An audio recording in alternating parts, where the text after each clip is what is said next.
ourselves to understand what went wrong. I know we can find a way. I know we can find a way. I know we can find a way to stand up, stand up, stand up.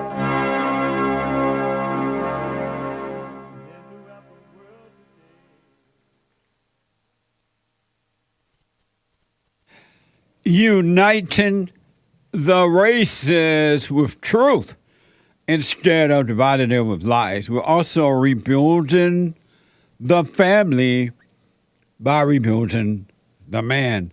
I am Jesse Lee Peterson. Good morning. Welcome to the show. Hi, y'all. What a mess. Thank you all for being with me. You can get involved by calling 888-77-53773. 888-77-JESSE. Jesse. Jesse. My biblical question for this week.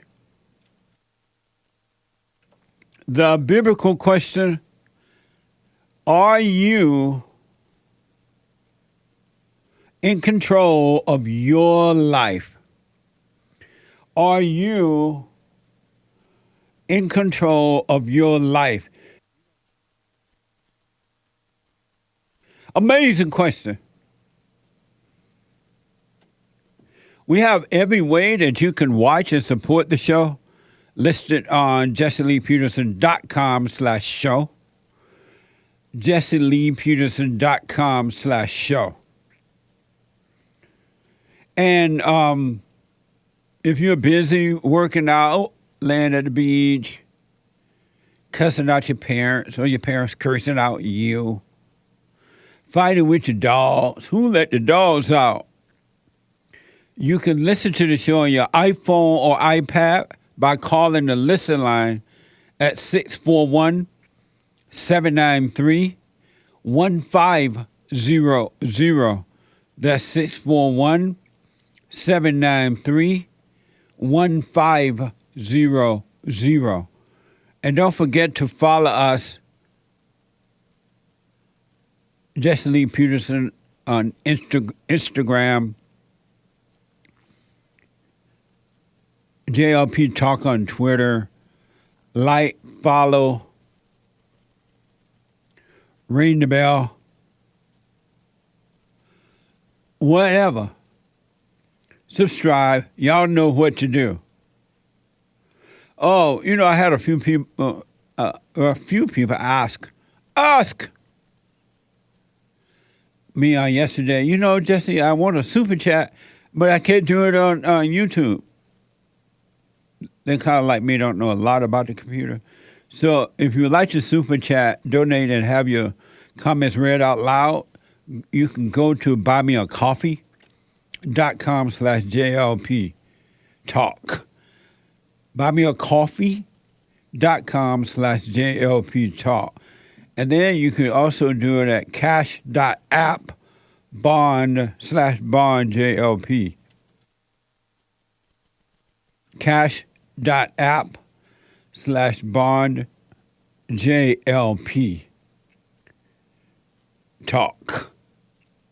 All right, JLP talk. So a lot of you don't, some of you don't know, because we get new listeners all the time. We get several Bible thumper people calling my show during the weekdays or whatever. And we don't have a lot of time, like on regular weekdays, to chat with them, talk about the Word. In the beginning, that was the Word, and the Word was God. God was the Word. So what we decided to do is every Thursday, in order to make a little bit more time for the Bible thumpers and other subjects too.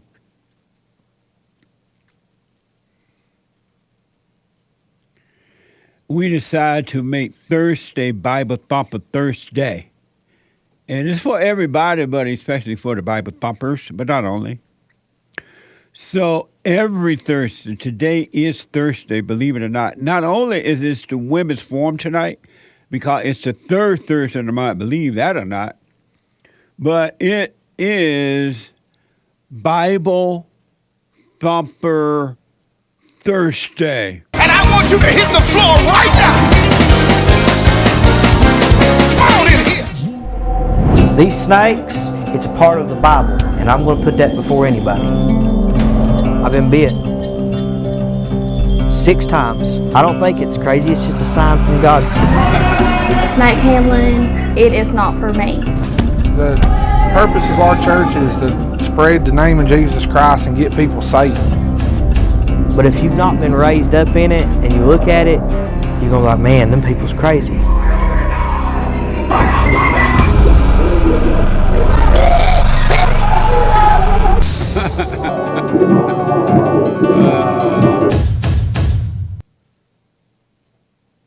What a mess. The anchor baby put that together? He did? Thank you, anchor baby. In the next top of the hour, you're going to get more of the story, I'm being told. What the? It's amazing to me. It's mind-blowing to me what the thoughts can make us believe and do. It is when you really, mamma mia, hola, si senor, really pay attention to yourself, get to know what's going on. It's amazing what thoughts can make you believe and do. Because once you believe them, the feeling comes with them and you do it. How in the world, just think about it, smoke on it. These people hear something about, in the Bible, read something in the Bible, some preacher told them, you can get bit by a snake and you'll be healed. And they thought that you should make a church out of that.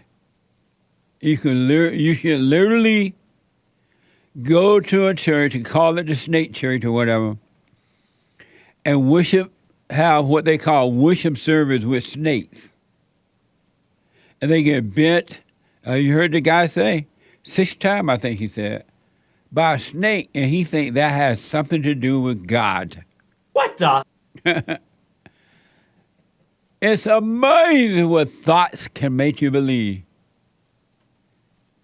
Thoughts, all thoughts, except for practical thoughts about driving on the right side of the road instead of the left.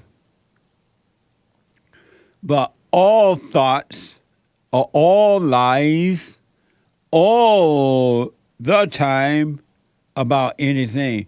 And the interesting thing is that thoughts rules every aspect of our lives. It's crazy. And because we have identified with them and believed them, and what will I be if I didn't have thoughts? They are destroying human beings. They have you on the run.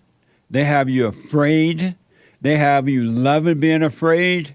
They have you loving your misery and yet looking for a solution. It's crazy. And then if someone tell you, hey, you got to let the thoughts go, you're afraid to let them go, and yet you're miserable with them.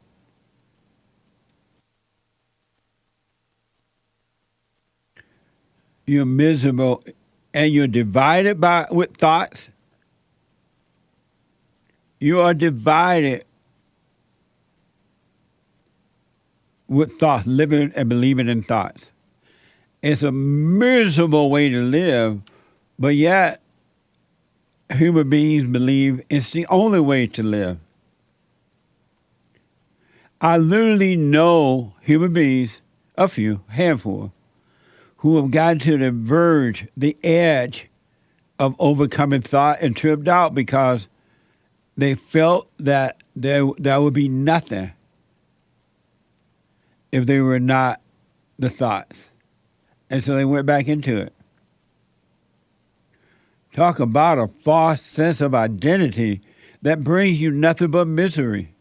A false sense of happiness and misery.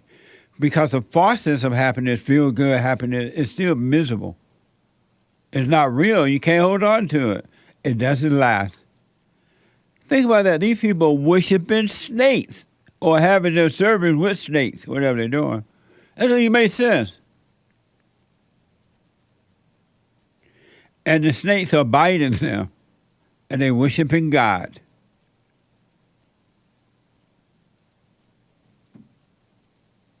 Why do you believe in thoughts? Do you believe in thoughts? You need to know that for yourself.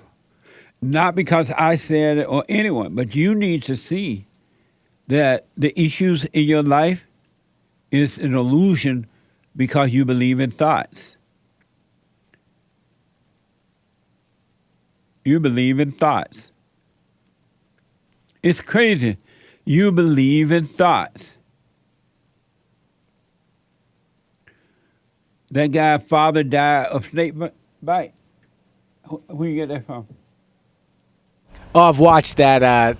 I've watched that special several times. And his father died from worshiping snakes or snake bite. Yeah, his father was the head pastor of the church originally, and he got bit. And so you're like, Daddy died from snakes, so I'm going to go do it. What the? Think about this. Bible thumpers read the Bible like night and going north. They know the word. They can quote it with their eyes closed, hanging upside down on a mountaintop from a tree. They can quote the Bible, and yet they're miserable. They're unhappy. They have fear. They're angry. They have doubt. They're jealous, strife. And yet, they live in their thoughts and thinking that that's fine, even when God said to bring every thought into captivity. Trust none of them. They still do. All in the name of Jesus. Do you believe in the thoughts? And I've been talking about these thoughts things for years now. For years. 1 John 4 said, do not believe every spirit, but test the spirit to see whether they are from God. Because many false prophets have gone out into the world. These intellectual preachers, Bible thumper preachers, the preacher schools, have taught you the word, and you believed into it. You believe false prophets. And you're as miserable as they are. And they are miserable. They're angry. They have fear. And even with them teaching you the word, they're still miserable. And you're just like them because you won't get to know yourself. You won't pay attention to what's happening in here, inside, in here. I'm touching my body. In here, so you can see what's going on. If you want to be free, you gotta get to know yourself.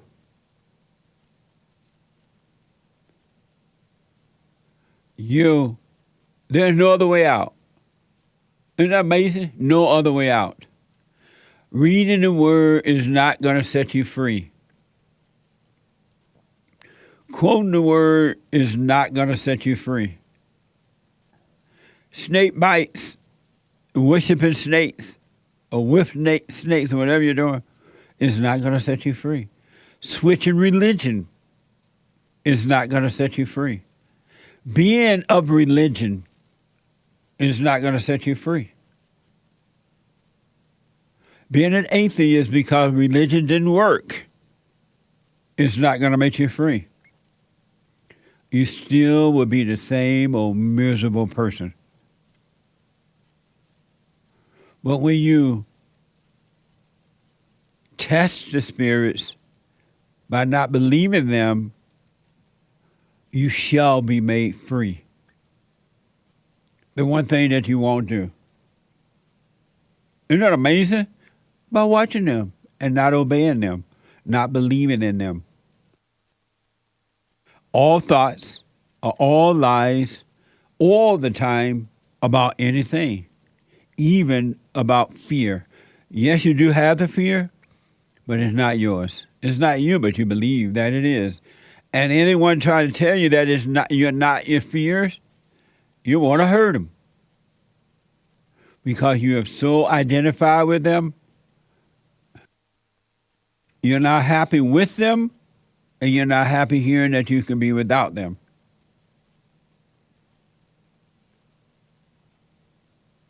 All you have to do is watch them, the thoughts. It's in your world. It's happening in your world. You are the world. It's like the Christians are waiting for Jesus to return, they say. He's going to come down from the sky. He's going to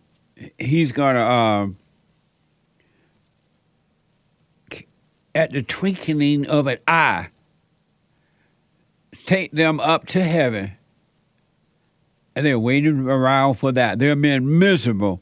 They're living in their misery waiting for that to happen. So they live it all their life in misery, but they know the word, not knowing that Christ has already come.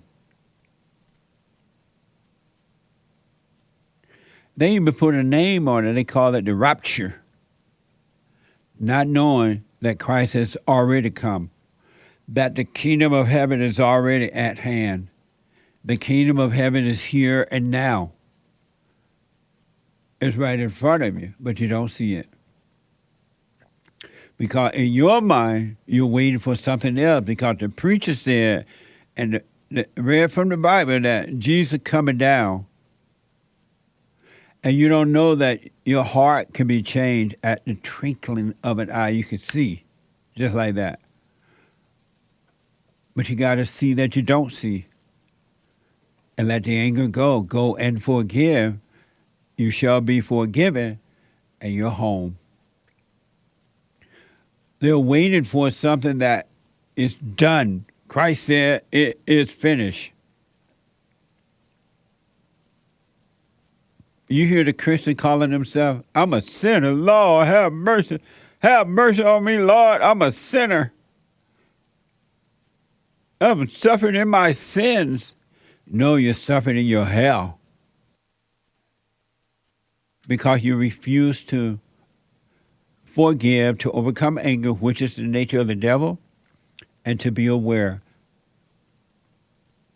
You refuse to do the very thing that you must do in order to be free. Just watch the thoughts. That's what the silent prayer is all about. My silent prayer is about sitting and watching. Mark 13, 35 through 37 is in the Word. Therefore, be on the alert. Watch the thoughts. If you do not know when the master... therefore, be on the alert. For you do not know when the master of the house is coming. Watch. Observe the thoughts. Don't get caught up in them. Don't get lost in your imagination, in the darkness of your imagination. Sit at the gates and watch. For you do not know when the master of the house is coming, whether in the evening, at night, or when the rooster crows, or in the morning, in case he should come suddenly and find you asleep. How many of you are asleep? You're walking around in imagination asleep. Still alive, but barely breathing.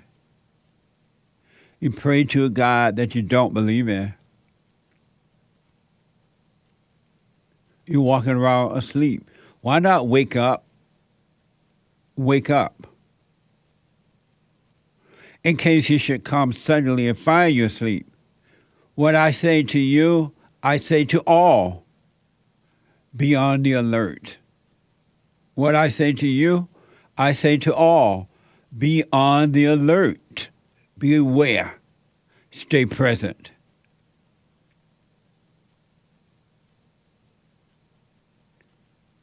Stay present. Pray without ceasing and watch. Keep your mind where your body is instead of thinking about tomorrow, which doesn't exist. Think about this. Tomorrow does not exist, but because you believe it, you think there's a yesterday. You think there's a past. And so the devil, your daddy, the deceiver, the enemy, makes you believe that there is a past and makes you believe there's a future. You're divided and you're unhappy. You're living an illusion. Why not wake up and come into reality? That's where the perfect peace is. And what life is, that's where the light. And we are the light of the world, the salt of the earth. You sure not like living like it or believe it by living in your head. Believe in thoughts. All thoughts or all lies all the time about anything. So why not just sit at the gate and watch? Watch the thoughts. And let the light do the rest. Mark 26:41-42. Keep watching and praying that you may not enter into temptation. The spirit is willing, but the flesh is weak. The light of God want to help you, but he's not going to force it on you. He's made it possible. All you have to do is want it. Anyone that wants to be free can be free.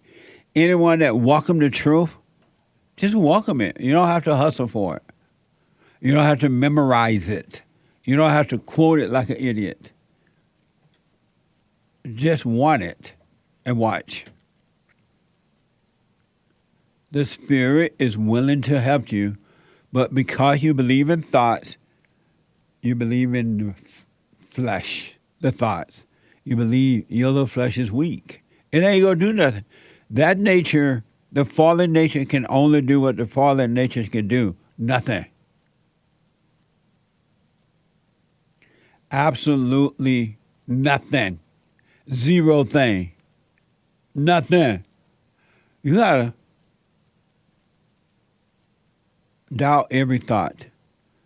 And you doubt them just by watching them. This is you. These are thoughts.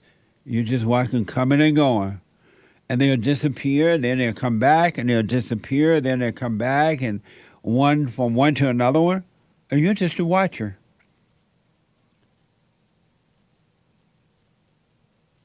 And hold every thought into captivity. What the? Every thought. The so-called good ones and the so-called bad ones. So-called negative ones and the so-called positive. Hold them in captivity. 2 Corinthians, for the Bible thumpers, 10:5.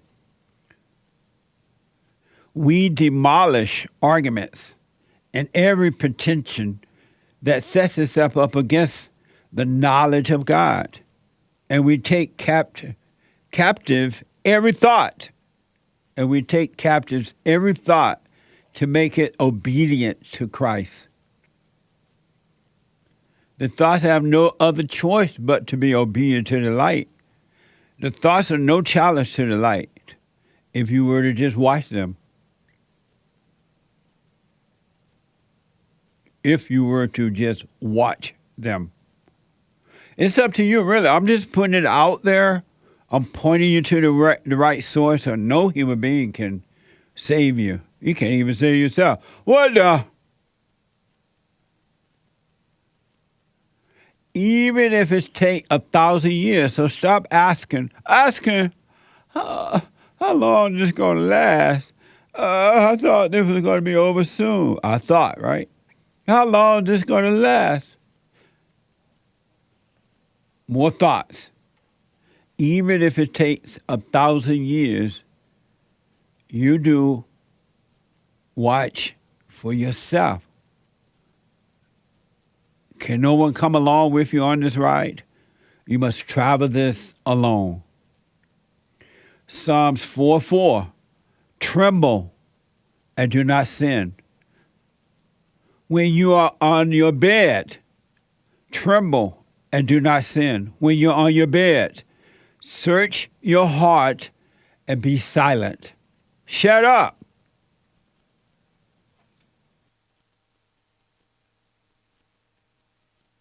Don't sin by judging yourself and others. Relax. Tremble in your fears. Be quiet. Shut up. On your bed, when you're walking about, when you're out and about. Don't argue with the devil inside of you or outside of you inside of others. That's what the devil wants you to do.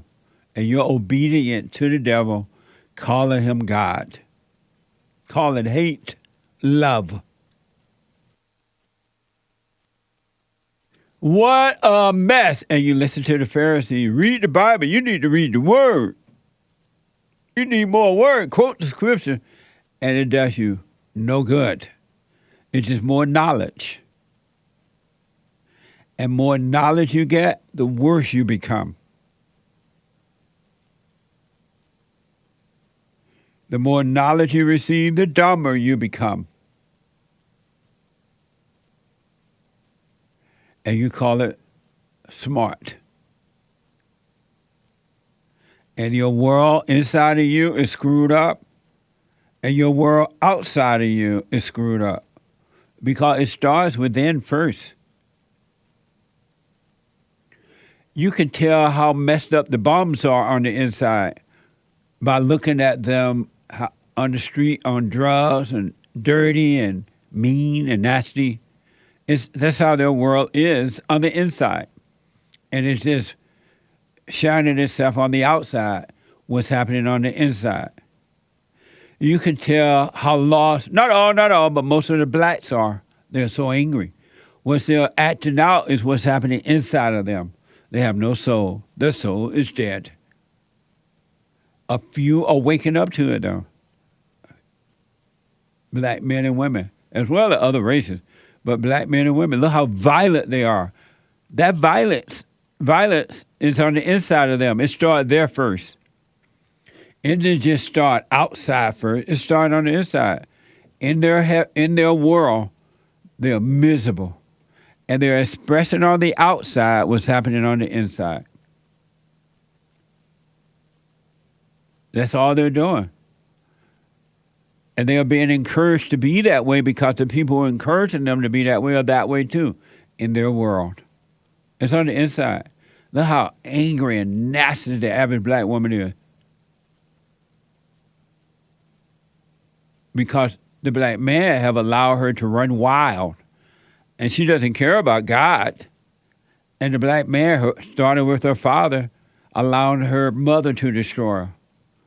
And then she grow up, and the world tell her it's somebody else. It's racism. It's bad men. It's abusive men. They lie to them. And the preacher tell them the same thing. It's not you. It's somebody else. That's in your world. It starts inside of you first.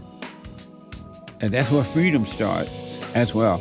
888-7753-773. When I come back, your phone calls and super chats. Back in a moment.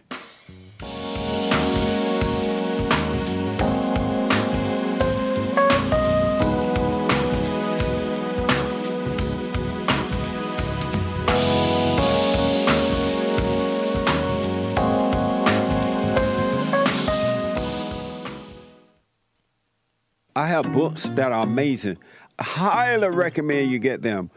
7 Guaranteed Steps to Spiritual, Family, and Financial Success Guide. Even if you're not starting a business, but you have a job, or you're on welfare, it can help you if you do. Be doers of the word, all right? From rage to responsibility. From rage. That's what I write about in the first chapter, especially how I overcame. Scam. how the black leadership exploits black Americans. They are using them, and blacks are too willing to be used. And then my last book, The Antidote, Healing America from the Poison of Hate, Blame, and Victimhood. They are all amazing books, and they are helpful. Go to rebuildingtheman.com if you want an autographed copy, or call 800-411-2663.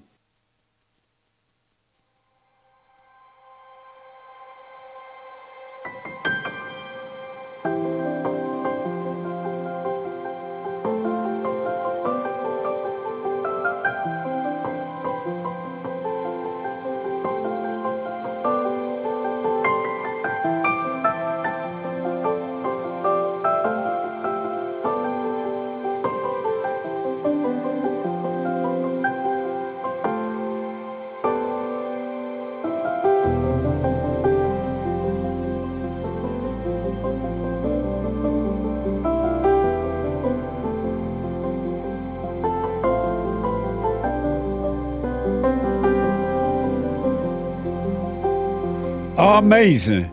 Welcome back. 888-775-3773. I literally personally know Bible thumpers that are afraid to admit being a Bible thumper is not working. They won't admit it. They have so much fear that the fear has convinced them that if you admit that the Bible thumping stuff, knowing the Bible, read the Bible, quote the Bible is not working, something will happen. And so they're afraid to let that go. God does not give you a spirit of fear. It's not from God, period. And he does not want you to be of fear. Anyone that has fear is of their father, the devil. Satan is your daddy, all in the name of Jesus. I'm blown away, but I understand it. When I say I'm blown away, I do understand it. At how there are many, many people who believe Jesus is God, and I talk to them every day, different ones, and it's not working for them. And you would think, if I believe Jesus is God, why am I still afraid? Why do I still have worry? Why am I angry? They won't even question it. Bring every thought into captivity. They just have the idea about Jesus, and they believe an idea. And about God, they believe in an idea. You want to know God. Anyway, announcements. The Hake report, H-A-K-E, report is coming up at 9 a.m. this morning. TheHakeReport.com. And then at 12 Pacific time, the American Anchor Baby Show. The American Anchor Baby at 12 p.m. Pacific time. And tonight, ladies, at 7 p.m., it's the third Thursday of the month. Women's Forum tonight. Women's Forum tonight at 12 p.m. Amazing, huh? And Sunday morning for everybody and their mama. Tomorrow, Friday, if the Lord is willing, we have a brand new episode of The Fallen State. A very interesting discussion with Jake Julius from Rattlesnake TV. Rattlesnake! Remind me of those people that worship the snake in the church.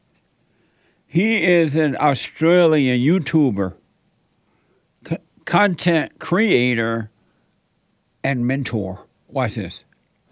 Next time on the fallen state. Are you a beta or alpha? Someday I hope to be an alpha giga chad like you, Jesse. Right on. Do you tell the girl how the cow ate the cabbage? I didn't tell the cow how to eat the cabbage. And then before I knew it, she was out 4 times a week putting things up her nose. You are the enemy of your mother. I don't feel any resentment towards her. Stay in your hell and suffer until you're ready to see it. We all struggle with the anxiety of the future and with the depression of the past. If you stay present where God is, life will be amazing. Amazing. It was a very, very nice, interesting discussion. At 12 noon Friday, the Fallen State.tv. You know, I wanted to mention that a friend of mine expired yesterday. I talked to his daughter, she called me, and Ken Sentiempo. I can never say his last name. But he expired, 60-something years old, had, I think, a blood clot or something, went unconscious. And Ken has a bunch of daughters, and the one thing I can say about him, he really wanted what's right. He stayed close to his children, his daughters. In spite of all the hell he had to go through, he stayed close to his children. And so may his soul rest in peace. May his soul rest in peace. And I wish his family, his daughters, his family, because he had grandkids too, I wish them well. Amazing. Rest in peace, Ken. Let me go to William, a first-time caller out of New York. William, welcome to the show. You're on the air. Hey, what's up, Jesse? How you doing? All is well, William. Hey, nice to meet you officially. I just want to let you know I appreciate the great job you're doing. Thank you. All the great things you're saying. You're really turning it around for everybody. Thank you, man. I appreciate that. Yeah. I like your speech on the thoughts and everything this morning. It was well said, you know, and you really make us proud. Do you live in your thoughts? No, I'm not living in my thoughts. Do you believe them sometimes? It depends on where they go. You know, I don't believe in the deep depression thoughts, nothing like that. I try to keep my best foot forward. Nice. Amazing. Keep my eye on the prize. Yeah, amazing. Yeah. And so how are things in New York City right now with all the homeless people? It's ridiculous. This democratic state we got here. It's horrible. Horrible. Yeah. What a mess. It's dark over here, Jesse. Yeah. Did you think that when they hired a black man for mayor, did you think things would get better? No. To me personally, it didn't matter who they hired based on skin. Doesn't matter to me either way. It's the intention for why they did it. Yeah. It's not because he was the best man for the job. It's because of the skin color he had. Yeah. Basically. Which is what they're doing. You know what they're doing with the president, the vice president. Look at the Speaker of the House, whatever her name is, Jean-Pierre. Yeah. Oh God. She can't even perform a sentence. Yeah. Amazing. She be like, amazing. And she's a lesbian. And she said that too. I couldn't believe that. She's all proud of it.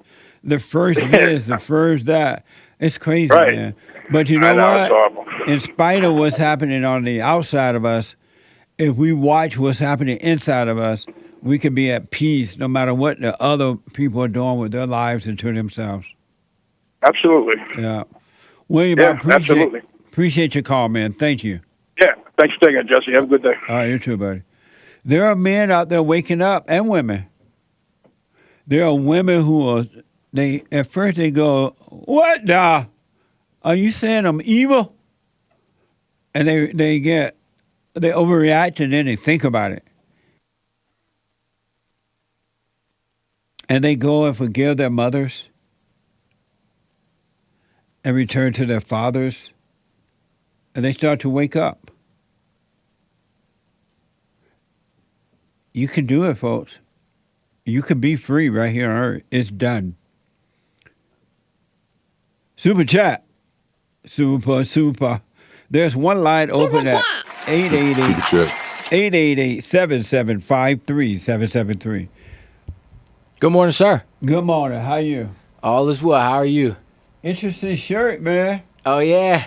Let me see it. Bible Thumper shirt. What is that? Jesus is my homeboy. What the? You white. Oh, here we go. Gotta get Hake here. Amazing snake Bible Thumper that Nick put together. I know. Just imagine what the mind can convince you to do. It can make you think you're hearing from God. I hear a lot of people, God told me this and God told me that. When they say that, you know they're talking about the devil. Amazing shirt, man. Sure. Okay. Jorge Sanchez bought a coffee. No message. Thank you, man. Thank you. Appreciate it. That's buymeacoffee.com/JLP Talk. Someone bought 17 coffees saying, Amazing. There is a woman in the New Testament in the book of Revelations, which will be a quote-unquote true Christian and become triumphant. Thank you for the help, Jesse Lee Peterson and fantastic crew. God is good. Thank you. Appreciate it. Chill and Lean bought a coffee. If JLP's message of pointing to the source was a college experience, the required materials would be the movie Revolver and the book Such and Such by so-and-so. I'll share that with you guys. Amazing materials to check out for JLP listeners. The movie, The Revolver, you got to watch it. And a lot of people, not a lot, but some people miss it because they have another expectation in their mind about it. And so they go in there watching it in darkness and they miss the whole message. I had an interesting discussion about the priest. What was the name? The Pope's Exorcist? Yeah, Pope Exorcist. That was a really good movie, too, deep movie. And some people missed it, but some got it. You got to watch. Be on the alert. Stay aware. Thank you. Another coffee. Someone bought 4 coffees. Best show this side of heaven. Amazing. Thank you. Thanks for your support. Star Delilah Sion bought a coffee. Biblical answer for the biblical question. Are you in control of your life? I'm not in control, she says. That's why I do things that I know are wrong for me. Something else drives me. Of ourselves, we know nothing. Jesse, bear emoji. Get up off your knees, boy. It's a spiffy super. Hake, laughing face emoji with scrunched eyes. Showing teeth. Nice, thank you. What'd that mean? Spiffy super? Yeah. It's a fancy super chat. Spiffed up. Nice. Thank you. I appreciate it. And thanks for responding to the biblical question. I'll put my little 2 cents in on Sunday. Appreciate it. Kay Jackson bought a coffee. Hi, Jesse. I recently came across your platform a while ago, and I must say that I am a quote-unquote woke black woman now. She black. My answer to the biblical question... Are you in control of your life? I'm not in control of my life. God gives free will, but his will for my life always overpower my actions or decision-making. His will be done. P.S. So that was her biblical question answer. P.S. Postscript. I forgot to tell you. I just received my autographed book from you, and it's amazing. Amazing. Blessings to you, Jesse, and your team. Thanks emoji, smiley face emoji, very big smiley emoji, heart emoji. Nice. Thank you. And you can order the books, and they are amazing books, at rebuildingtheman.com/store or call 800-411-BOND. 800-411-2663. And I do sign them if you like. If you ask, I will sign them. All right? Thank you. Someone bought 5 coffees. The persecution saga of President Trump reminds us of the persecution of Christ, specifically when they chose to free Barabbas, I believe. He says Barnabas, but I think it's Barabbas, over Jesus. We are choosing to free Biden and jail Trump. Whew. Emoji. I expressed the emoji. It's like a with a little bit of smoke and puff coming out. It is, as Hassan and I was talking about yesterday, it is an amazing time to be alive, to watch in real time a man like the Great White Hope, Donald Trump, to watch him deal with evil in such a perfect way so far. I don't know what's going to happen, but he is like Roosevelt. So we're very fortunate to observe what's going on. Just watch him, and don't go ahead of time on it. Just watch and see what happens, and learn from it. It's amazing. Thank you. Justin Childers bought a coffee. Thanks for the announcement this morning, Jesse. I finally figured out how to do Super Chats again after Streamlabs got deleted. Yeah. buymeacoffee.com/JLP Talk and cash.app/BondJLP. Right on. BondJLP. Amazing. Shout out to the boomers, the Gen X boomers, the millennial boomers, and the boomer boomers, and the older than boomers. Shout out. Thank you. You know that guy that's running for president, little rapper guy? Little rapper guy? Oh, Kanye West? No. Oh. He's from India. Rapper? Oh, yeah. Vivek Ramaswamy. Vivek. Are there some Generation Z that are believing him and getting into him, supporting him? I imagine there may be some Gen Z boomers who are falling for him, but I don't know. I've never heard that. Generation Z is after millennial, right? Yeah. Yeah, I heard that. I don't know that some of them like the fact that he rapped, and because they like the fact he rapped, they now want to vote for him. I'm like, that's all I think is a man that rapped that didn't know how to rap. I look down on such Gen Zers if they exist. That is crazy. Really? It's so shallow. Terrible. You know, there were some whites supposedly who were on Team Andrew Yang Gang, when he promised to redistribute wealth to poor whites. Oh, yeah. For a second. They were with him for a second. Yeah. Did he go back to his country? I haven't heard from him. I wish. No, he tried to run for... Didn't he try to run for mayor of New York City? I don't know. Terrible. And then this guy, Vivek Ramaswamy? Yeah. Yeah. He should go back to his country and run for president, not over here. Yeah. We need Americans to run for president. Citizens of this country. Amazing. But it looks like he's from Indiana somewhere. I think you're right. I'm not sure. One of those places. He doesn't look like us, for sure. That's right. He doesn't look like us. He should. Anyway. Okay. Thank you. Andrea bought 3 coffees.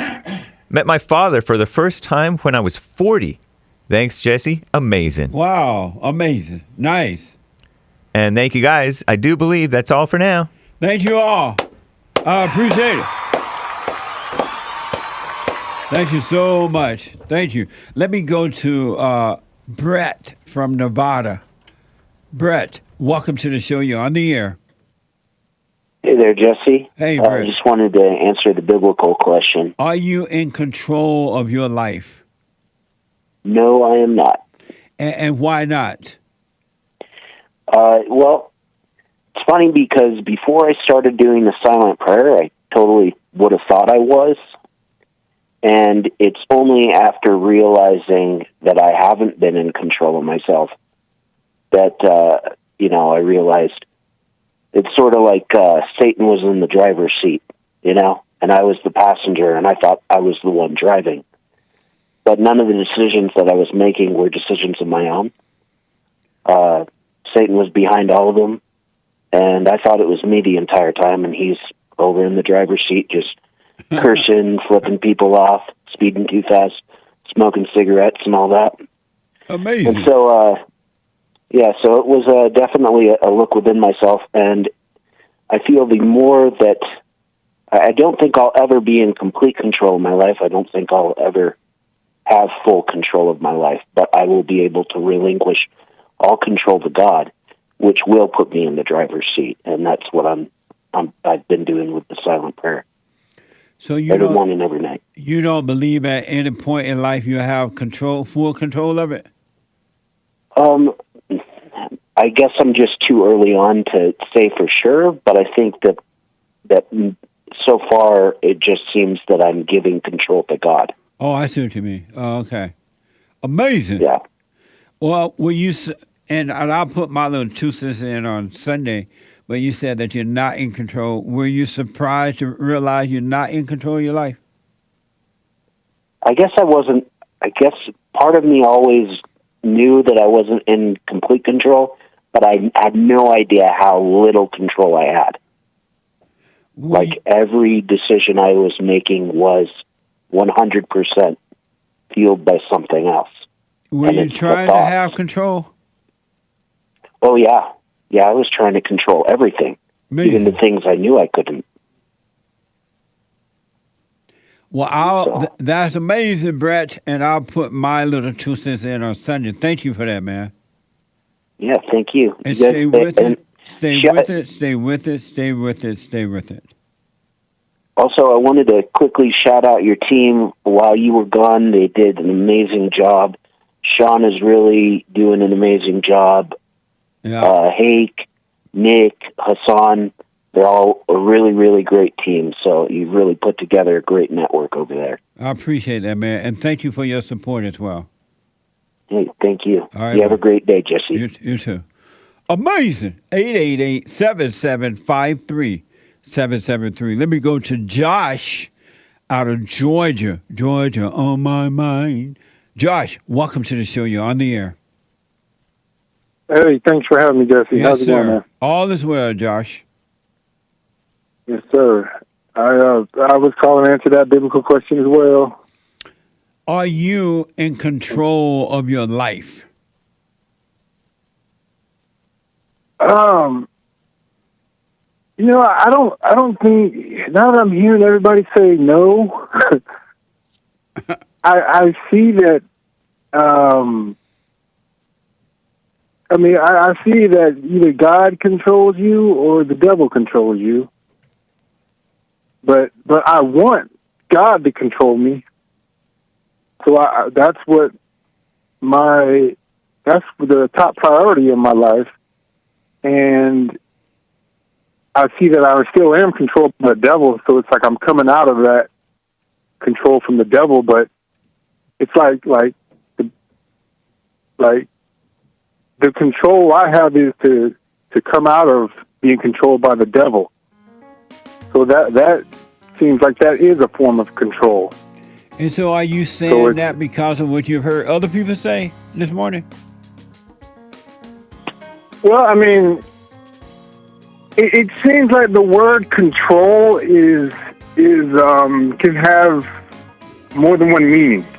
And so are you saying I that can see that. Are you saying that because of what you heard other people say this morning?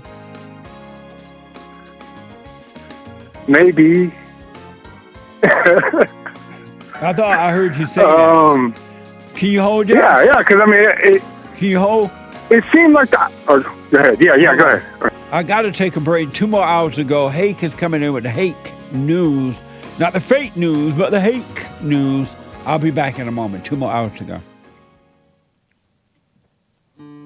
We have a counseling service, and I have to admit, thanks to God, it is the best counseling service on this side of heaven.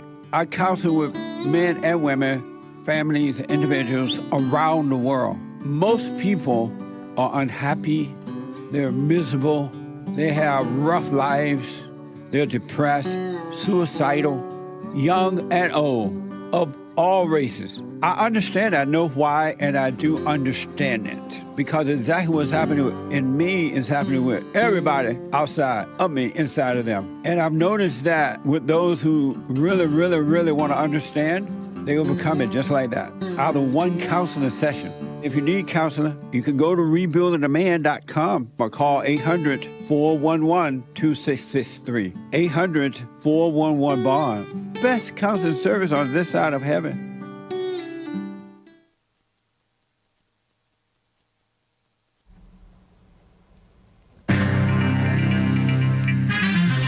Love, don't hate, don't be angry. A fourth excerpt. Is it fourth or fourth? From Bond Silent Prayer blog post, rebuildingtheman.com/prayer. Anger or hatred is an evil spirit, the nature of Satan. Many are quick to reject this truth, referencing Ephesians 4:26, be ye angry and sin not. They tend to ignore the rest of the passage that says, let not the sun go down upon your wrath, and let all bitterness and wrath and anger and clamor and evil speaking be put away from you with all malice. And be ye kind one to another, tender-hearted, forgiving one another, even as God for Christ's sake hath forgiven you. That's Ephesians 4:31 and 32. Christ said to forgive our brother however many times he may sin against us. 70 times 7 anyway. Jesus told the parable of the unforgiving servant who was forgiven much by his master, but did not forgive even a little of his fellow servant. The ungrateful servant choked his fellow man and threw him into prison in this parable told by Jesus, demanding payment of his fellow servant's debt. Upon hearing this, the master sent the unforgiving servant to be tortured until he repaid what he owed. Jesus told his disciples, so likewise shall my heavenly Father do also unto you, if ye from your hearts do not forgive everyone his brother their trespasses. That's Matthew 18. In the Lord's Prayer, Jesus said, forgive us our debts as we forgive our debtors. Jesus also commanded, and when ye stand praying, forgive, that ye, if ye have aught against any, that your Father also, which is in heaven, may forgive you your trespasses. But if ye do not forgive, neither will your Father, which is in heaven, forgive your trespasses. Mark 11:25 and 26. We have no right to be angry. We are not God. Interestingly, the verse that says, be angry and sin not, parallels Psalm 4:4, which reads, stand in awe and sin not. Commune with your own heart upon your bed and be still. That was also referenced by JLP earlier this hour on the J.C. Lee Peterson Show first hour. You can read more from this about the silent prayer on rebuildingtheman.com/prayer. That is the Bond website. Blog post on the silent prayer.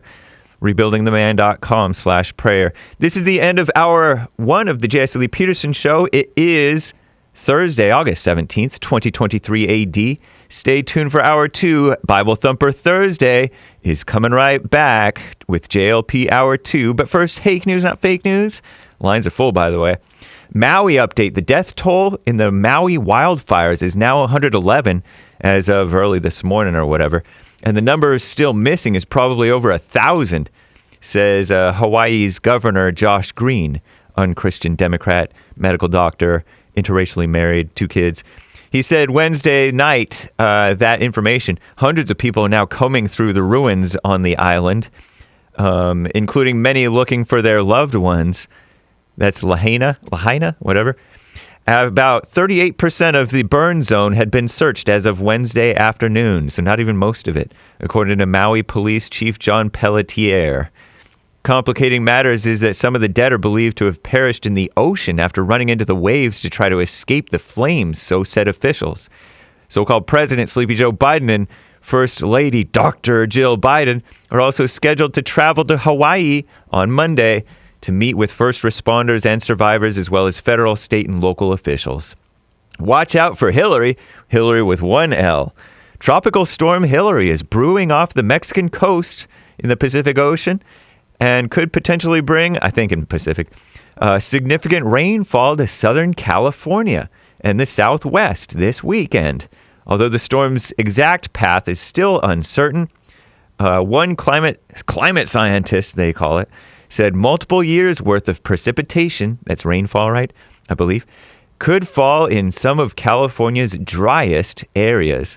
Might be a good thing. We've been having a drought, but it also might make mudslides or who knows what. You can catch the Bond Archive Sunday service that did premiere yesterday, 4 p.m. Pacific time, on Bond YouTube channel. Go to rebuildingtheman.com/church and check out the blog posts and YouTube video and audio podcast. I'm James Hake.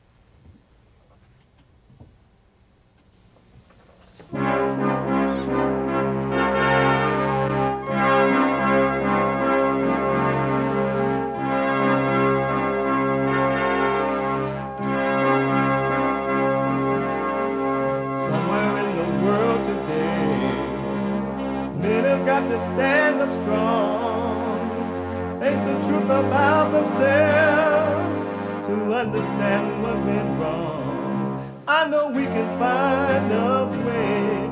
I know we can find a way. I know we can find a way to stand up, stand up, stand up.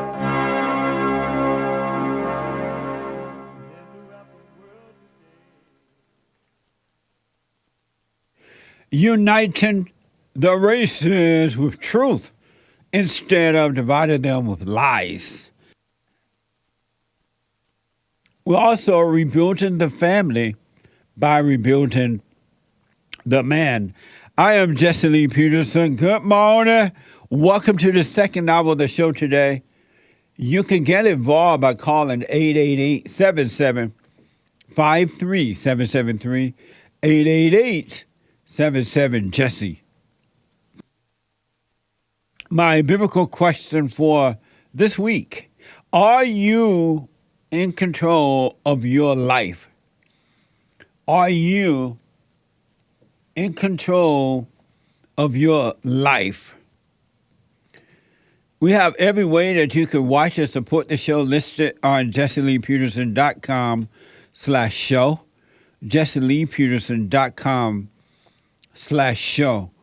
And if you are out and about anywhere in the whole wide world, you can listen to the show. If you're not able to sit and watch it right now, you can podcast, but you can listen if you're working out, working a job, but you can't watch it.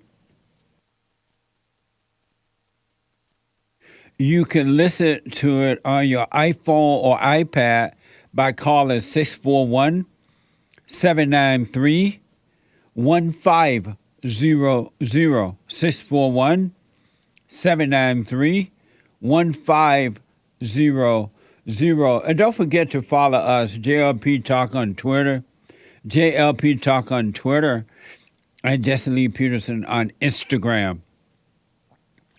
Like, follow, subscribe, ring the bell, and all the good things y'all know what to do. It's Thursday. It's the second hour of the show today. It is Bible Thumper Thursday.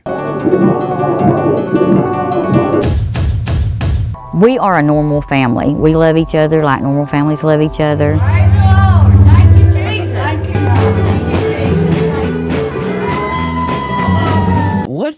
When you go to the book of Mark 16, it tells you about the Bible signs. The signs is taking up serpents, drinking poison, casting out devils, speaking in tongues. Sometimes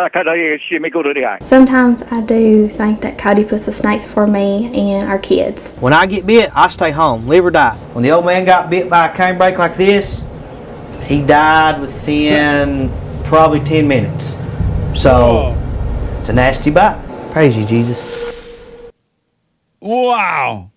Talking about believing your thoughts. What the? All thoughts are all lies all the time about anything. And they think, except practical thoughts, all right? Look both ways before walking across the road. But they think that God wants them to take chances like that with snakes. They read it in the Word. And now they worshiping it. Thank you, Anchor Baby. Anchor Baby put that together. That's crazy, huh? Amazing. Let me go to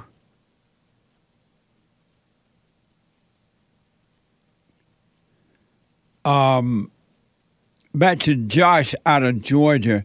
I put Josh on hold. We had to go to the end of the show in the first hour. Josh is responding to the biblical question, are you in control of your life?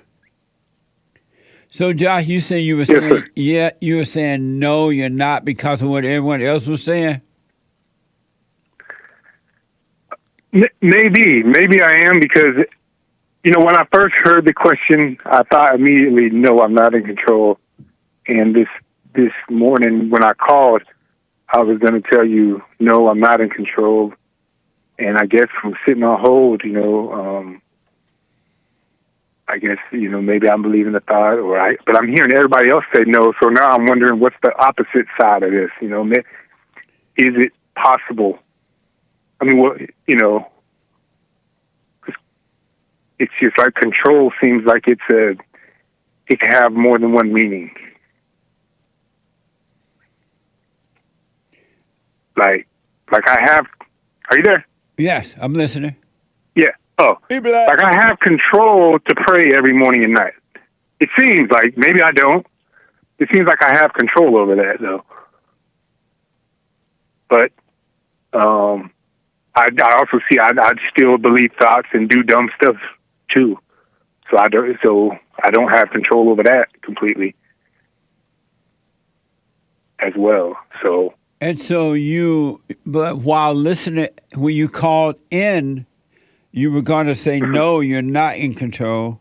But while on hold, they're listening to the other callers, you change your mind that maybe you are in control. Or maybe you're not in control, whatever. Yeah, right. Yeah, I think so. I think maybe they influenced me, and now I'm kind of like, maybe I'm not. It seems too easy, It seems too easy. What seemed easy? Say again. What seemed too easy? It seems too obvious of a no. The answer is no. I can't. I didn't control what I can do and why I'm in the certain situation that I'm in life right now. I didn't do that, but maybe. That's not really the conservative way of thinking. Conservatives seem to be more like, look, you determine your life. So if it's so obvious, if it's too obvious that you are not in control, why are you thinking you're wrong?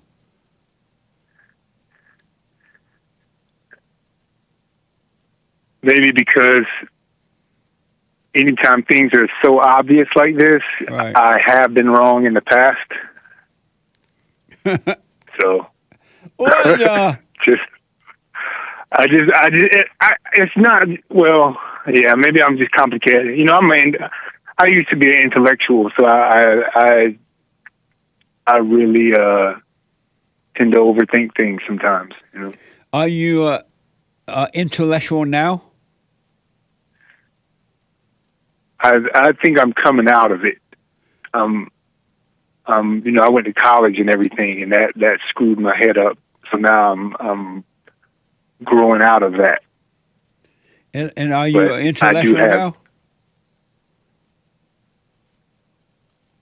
Probably, yeah. And are you intellectual now? Probably, or yeah? Yes, yeah. Amazing. Interesting. Well, you know what? I don't know. I don't know, man. I don't know. Wait a minute. Go ahead. I'm laughing. Did you go to a black college? I don't know if that's me. That's the whole thing. It's not me. That's just the thing that made a home in me and made me act that way. So I take that back. You take what back? Yes, I'm an intellectual. I'll take that back. I shouldn't call myself that. Oh. But that's just what I picked up from going to school, trying hard to get straight A's, going to college, studying stuff. Did you go to a black college? Say again? Did you go to a black college? Basically, yeah. What? No. Well, not Eric. But yeah, we was about 48% black, but it's not an HBCU, but it's basically black. Yeah. What's an HBCU? Historically Black College and University. What make it historic? I don't know. All black people go to it. Both my parents got master's degrees from HBCU. Oh, they bought them? Huh? They bought them from there? Basically, yeah. And so what? Basically. So I was raised in that. What make a black college historic?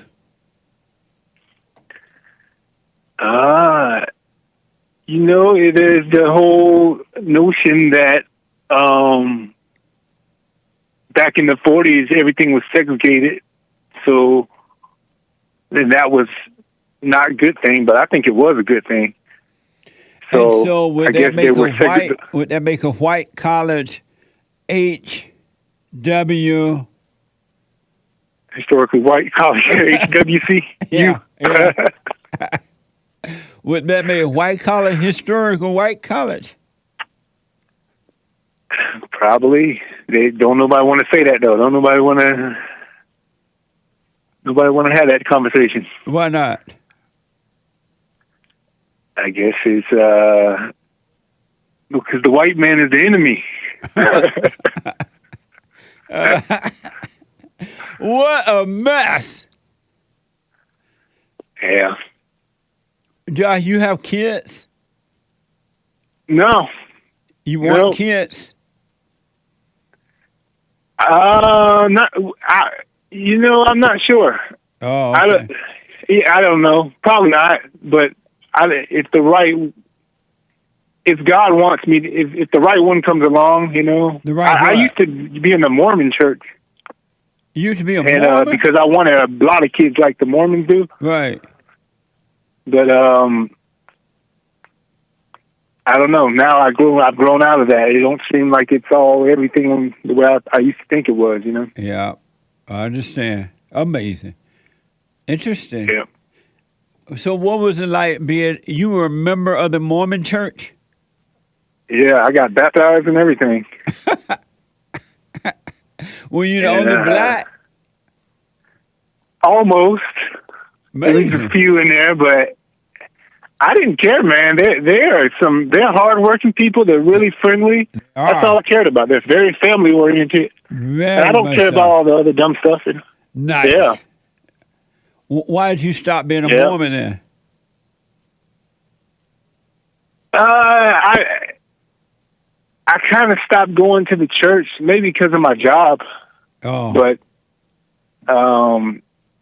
I still like Mormons. I wouldn't mind going to the church. I would go. I would still go. They're very welcoming. They don't care what if you have been. They're not like pressuring.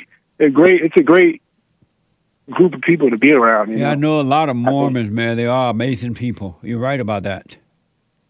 Yeah. All right, Josh. Yep. Thank you, man, for responding to the biblical question. And I'll put my little 2 cents in on Sunday if the Lord is willing and the creek don't rise. All right. I'll be watching. Thank you, buddy. Amazing. Thank you, man. Okay. Yes, bye-bye. Bye. 888-775-3773. Manuel out of Massachusetts. Manuel, welcome to the show. You on the air. Hi, Jesse. How's it going? All is well, sir. How are you? I'm good. No man is good. Only God is right good. About that. Right. No, so I just had a question. So, how do you come with the conclusion that judgment is sin? But it's not in the word. In the word. Why you say it's not in the word? Well, because from my understanding of how I read the Bible and stuff, I thought always adultery and fornication and covetousness and all those things are sins. Why did you think that? Because I was listening to my thoughts and listening to other people that probably said the same thing at the time. And do you still think those things are sins? No, not anymore. Oh, Ever since I watched your show, I want to make a long story short. I ended up coming on your the Fallen State on YouTube, and I watched it, and because you said you were a pastor from Bond, because I watched the Bond videos. Yes. And you just sounded different from what other preachers or pastors would say, because you know how they say the Bible is the Word of God. Right. And over time, I kind of absorbed that, and I really thought that they were right on everything until I came to your show, and then it kind of like the Holy Spirit kind of revealed things to me, like about the silent prayer and stuff. Yeah. And I started doing it, and it's how would you say, "Mamma mia, hola, si, senor"? Very good. What now? Well, salvation's of the heart. The sin is when you have anger, which is hatred, in your heart, and it separates you from God, and you play God by judging yourself and other people. You make decisions.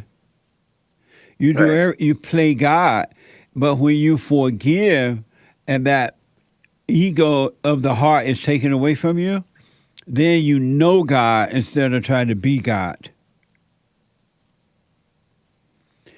That's like, I'm sorry, but like when because you know how a lot of Bible thumpers will like kind of like would say, well, it's not in the Word, because I remember when I read not so long ago, like I think it was in Romans about like fornication and stuff, and it says that if you sexually immoral, that if a man would have sex out of wedlock, obviously, that is sin against his own body. I believe that like that is sin. Well, it's not. It's a vice that you take on when you are living in an abnormal nature, which is of the devil, and you are using those things because you're so miserable on the inside. You've been turned away from the truth, from the light, from the Father, and so you're using things to try to. It only builds the ego. It doesn't even make you feel better, except for a minute, right? But when you are turned away from the Father, those things are what are attracted to the flesh because you're trying to make yourself feel better. It does nothing for the spirit. But when you return to the Father by admitting you're wrong for playing God, meaning hating, having anger, you return to the Father, then those things start to fall away because you're now not trying to find anything to make you feel better, because you have perfect peace and there's nothing, and that's nothing to, you don't need anything to make you feel better because nothing is missing. And so the nature of the devil dies away from you. It is removed from you by God, and then you're able to keep the commandments, to love God with all your heart, soul, and might, to love your neighbor as yourself. In Matthew 7:1, it says, do not judge, or you will be judged. And all people who has anger are judging. They judge, they can't help it because that's the nature of the devil. And when they are judging others, they're doing it to themselves. And the reason they're doing it to others is because they're already doing it to themselves, and they're trying to get a false sense of life. But salvation is of the heart.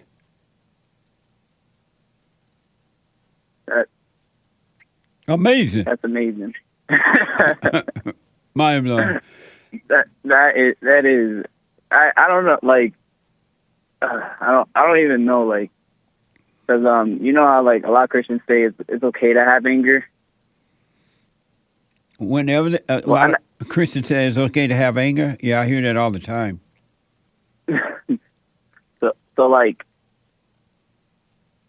So will you just tell them to just forgive their father and mother, right? Right. If they, but if they tell you, no, I don't want to, anger good. Jesus is angry.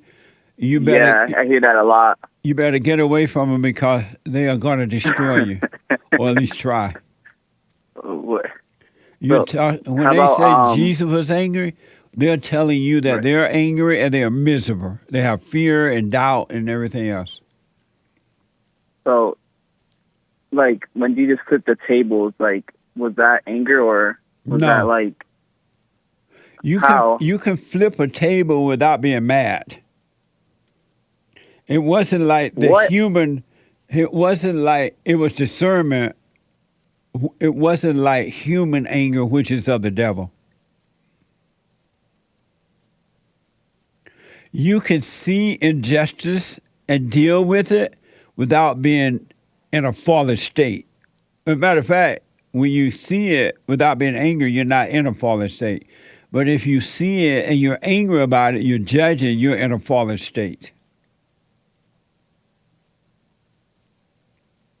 Gotcha. All right? Yeah.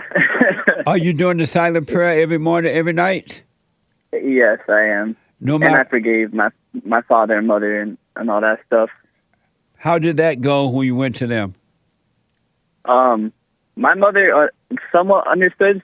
My father was kind of like confused. Right. Because he lives in, I live obviously in Massachusetts. He lives in Philadelphia. And I forgave him before I went over there. And when I was there, he was like, so why did you forgive me? And then I told him why. And then he was like, well, I didn't do nothing wrong. And I was like, okay. And I just like kind of just left it alone. Yeah, yeah. But he was like kind of like angry because he was like, because you know how I think you would know how like playing victim and stuff, right? Because you say that's a beta thing, right? Yeah. Amazing. So amazing. So yeah, he kind of didn't understand, but it was like probably the best thing to ever happen to me because I never like was told that specifically. I always been told to just repent, and if you sin, repent again, and consistently repent until like you're made perfect in God. And it kind of like that's when I had like that's the intellectual stuff, right? That I guess think and then I kind of like had no peace when I kind of had no peace, and I didn't understand why until I came to your show.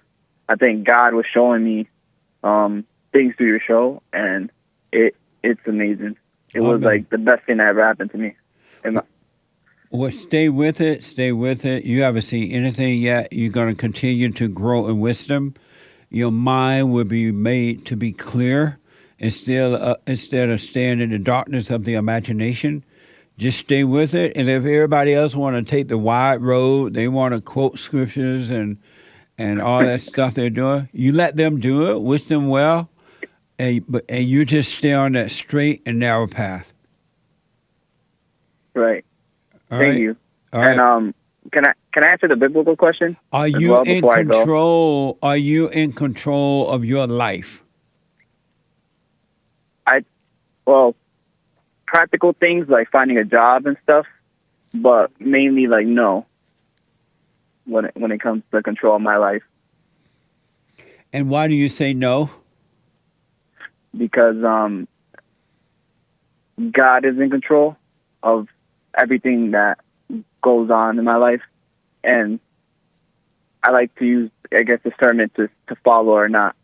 Well, you don't believe in free will, right? No, there's no such thing as free will. That's kind of hard to accept. I don't know. You believe that you have a free will?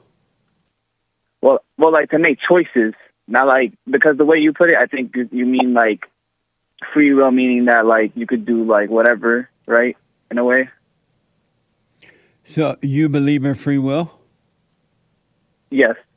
And why do you believe you have a free will? Because we could choose good or evil. And right? How can you do that? Mm. That's a good question. I don't really know. So why did you say that if you don't know? What made you say that you can choose good or evil?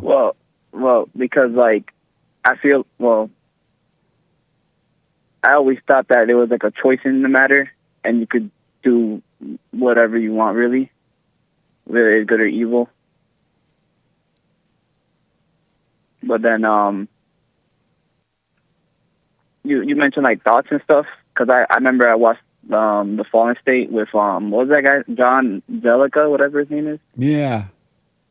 Gerker. Yeah, and what's his I name? John what? Zerka. What?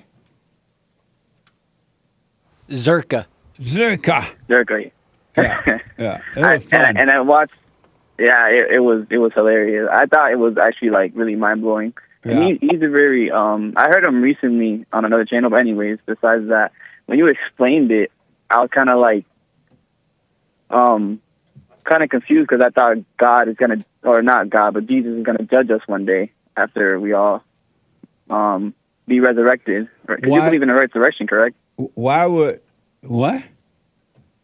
The resurrection, like, because I know in Scripture, in the Word, Jesus, it says that one day, or God gave charge to Jesus, and that He'll judge us one day. Let's go back to the free will first thing. Right. It's not worked out. Right. You believe that you can choose good or evil? Right. But you don't know why you believe that? Well, I've always thought that everything was a choice in life, especially with God, because I always thought God doesn't really, because how people could choose to come out their hell and then in the kingdom. Isn't that like a free will in a way? Well, no, because they can't choose to come out of it. They have to want to come out of it. And when they want to come out of it, they are opening themselves up to welcome the truth to come in and save them from it, from the hell. But if they don't welcome that truth, then nothing can save them from the hell that they're in. They love their hell. So we could do a little test about your little free will thing if you want. Right. Yeah. Make yourself never to have another thought right now. Will yourself to never, ever, ever have another thought. Well, that's not possible. Well, because that's like, I don't know. You have a good point, I would say. Because the thoughts are evil, and you believe that you have a free will, you will be able to will yourself to never have another thought and choose good. But you can't do that. Right. And plus, you don't know what good and evil is. You have an idea because you've been taught that, but all ideas are wrong. Nobody knows what it is until we're able to see it. So, like, I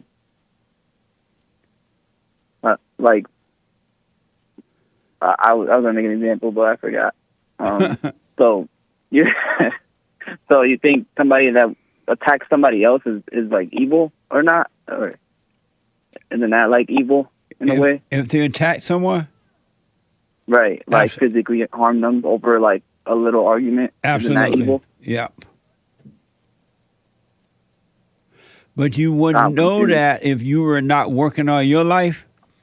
You would not be able to see that something else is driving that person to do that. Because it's like a mental thing, right? Because they're listening to the thoughts. Yeah, right? And they don't see what's driving them. They think it's their idea to do that.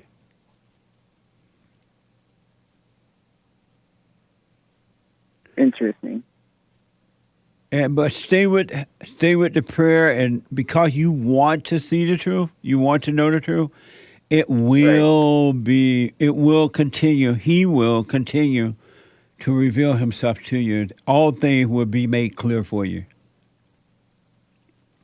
And you make a good point in that all of us been taught wrong, starting with our parents first, because parents don't have love. They teach you intellectual stuff, and you go to school, they do the same thing. You go to church, they do the same thing, and they keep you away from knowing the truth. Right. Well, thank you, Jesse. And thank you, Cass. God bless you guys. All right, you too, buddy. And stay with it, all right? For sure. Hola. And Mamma mia. God bless you guys. Have a great day. You too, buddy. I got to take a quick break. 888-775-3773. Back to your phone calls right after this break. It's Super Chats.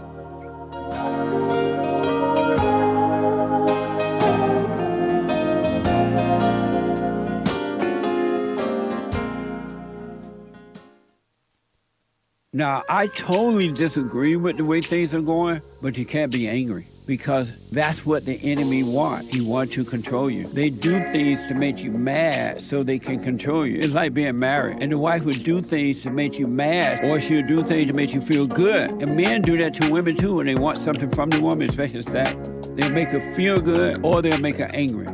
And the woman's gonna have to say, you don't want to be angry. You want to speak up. You want to disagree with what's going on. It's wrong, but do not be angry. Then you won't have fear. You won't have doubt. You won't have worries. You'll be able to see, but you got to stay away from anger. That's why you must forgive your mothers and your fathers so that you can overcome the spirit of anger. It's a spirit and it's wicked. Nothing good in anger because it has no love, folks. You need love to defeat evil. And love is not a weakness. It's a strength. It's from God. It's His nature.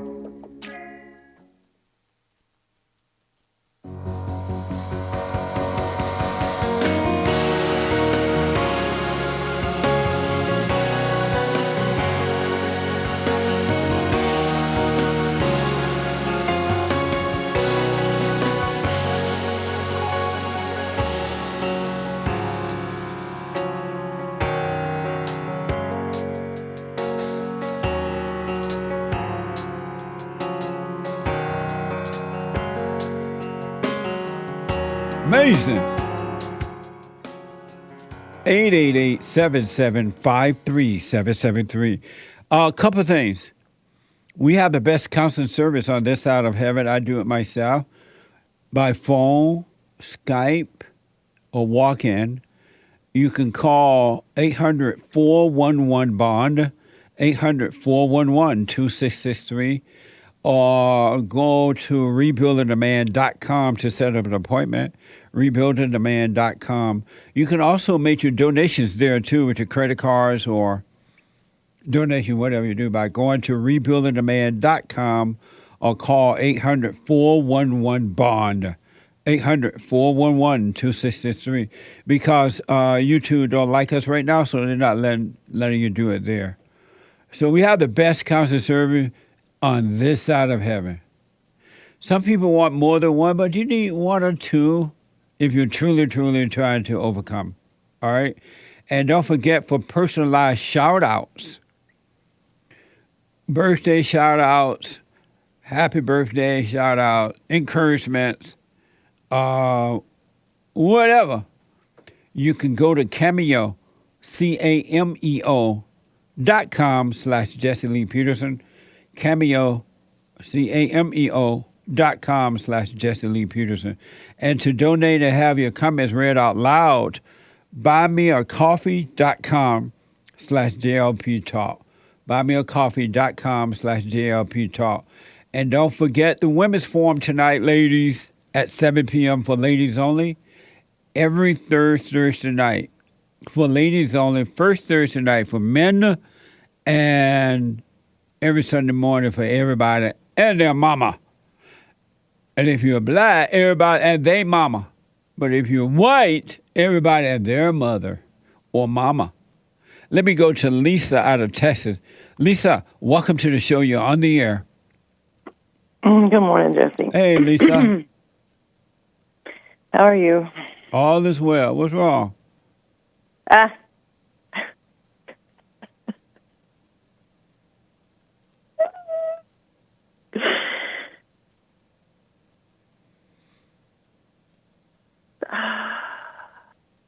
Oh, no. You don't know what's wrong? Well, I mean, in the middle of hell, that's what's wrong. But,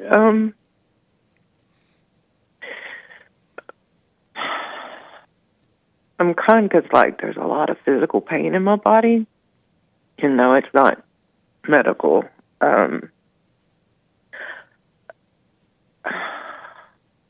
I've been listening to you for, I guess,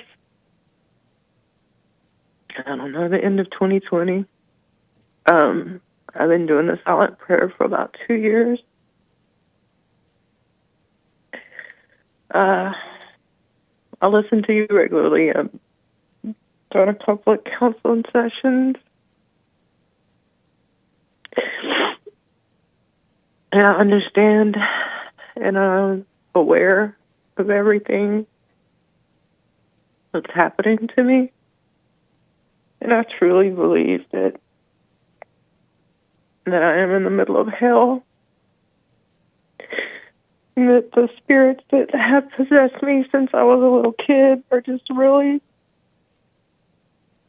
they're very enmeshed and entangled in the flesh.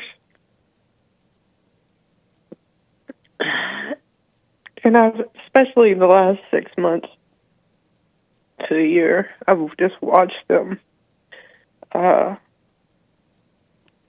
their way. Like, I'll go up and then they'll bring me down, and same old story. Throughout my lifetime, I've been hospitalized several times. I've been in Alcoholics Anonymous for, I don't know, I guess 16 years. I mean, I haven't went a long time. So I wanted to ask you, like, because I know you have, you have your forums every month and you have your church every Sunday. And how, because I know you've been around for a very long time and you fellowshipped this, from my understanding, almost this entire time. So how important is fellowship? Because I don't have anybody to talk to as far as what's going on with me, because, they either want to throw me back in AA or tell me to go see a doctor to get on drugs or, and there's nobody to talk to that understands that you're in this body and this war is going on inside of you, and all you can do is be still and wait. And I don't know if you believe, because I've talked to you several times. I mean, I've got, adopted, abandonment. I just had a really crappy childhood. And I don't know if the worse the trauma was when you were a kid, if the harder it is to overcome the fallen state. I just need some guidance. And your question for me is what? Just how important the fellowship is, like, as far as the, when you have your Sunday services. It's important if it's the right kind of fellowship, and not that hooping and hollering and carrying on kind of stuff and just reading you the word. Let me ask, so you're crying right now because you're having emotional pain in your body? There's just pain in my body. Is it physical I'm not, or emotional pain? I feel it, so I don't know. There's no, I've been on this ride for a while now, and then I talked to you in February. My best friend, who was also my roommate, walked out of the room and dropped dead of a heart attack. So are you having emotional pain right now, like fear and depression? No, I've not had. Well, I don't know what are you feeling? Is. What are you feeling right now? I feel nothing. I feel numbness and pain. I have no anxiety. I have no fear. I don't think about the past. I don't think about the future. It's like I'm numb. It's like. And so why are you crying then? Because there's pain in my body. Is it physical pain? I don't know. No, it's not physical. So you're having emotional pain, which is spiritual pain. I'm having spiritual pain, I guess you would call it. But as far as, like I said, as far as anxiety or fear or what doubt does it or feel worry, like then? What does describe the feelings that you're having right now in your body? It's fog. It's fog. It's dark. It's intense, sharp.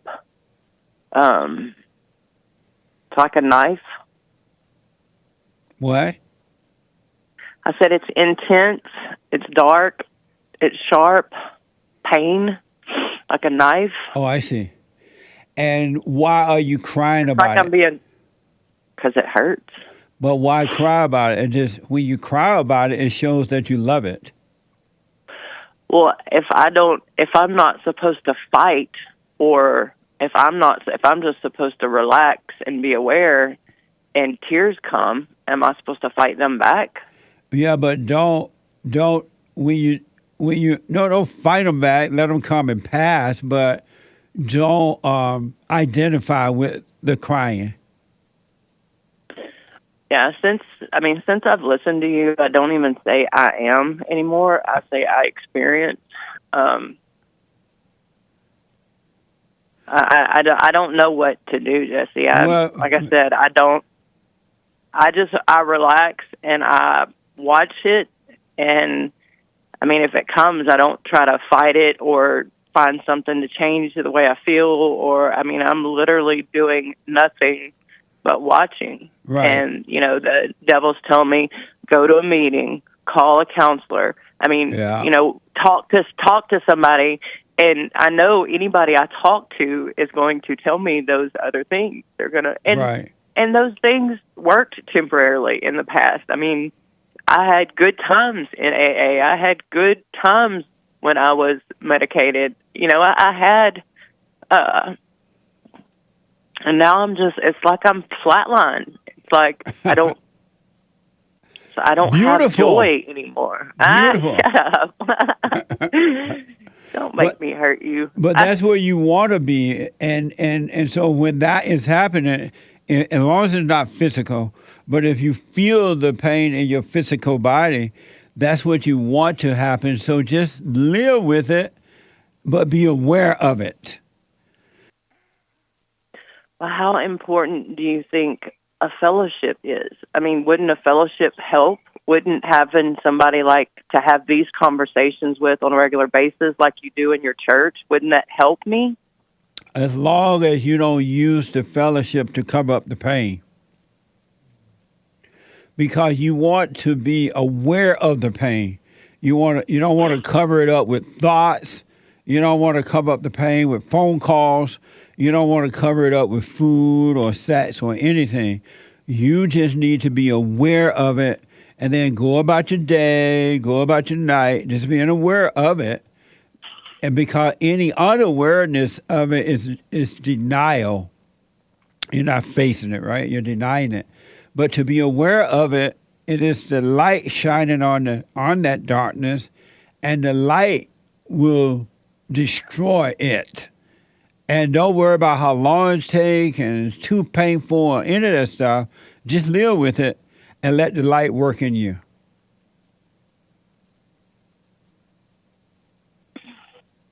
You should start a Zoom meeting, Jesse. So what now? I said you should start a Zoom meeting. We have the church Sunday every Sunday. I know, but I can't interact with it. I can't answer questions or ask questions. You can go to the YouTube channel and ask your questions, and Hake will let me know. Okay. But, and again, with the tears, because 99% of the time when people cry, they're doing it for attention. They're doing it as a form of escaping. They're doing it because they truly believe that what they're crying over is them. They are getting a false sense of identity from it. But just relax, go about your day, and let the thoughts and the feelings just happen, because the light is taking care of it for you. Don't worry about it.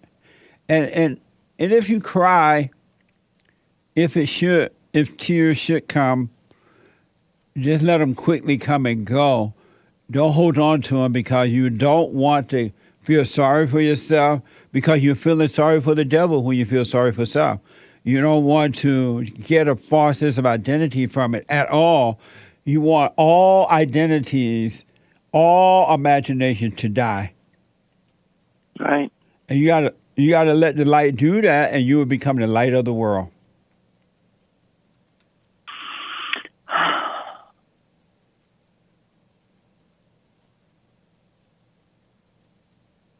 You have once to die, and this is what's happening now with the ego. It's the ego death, not you.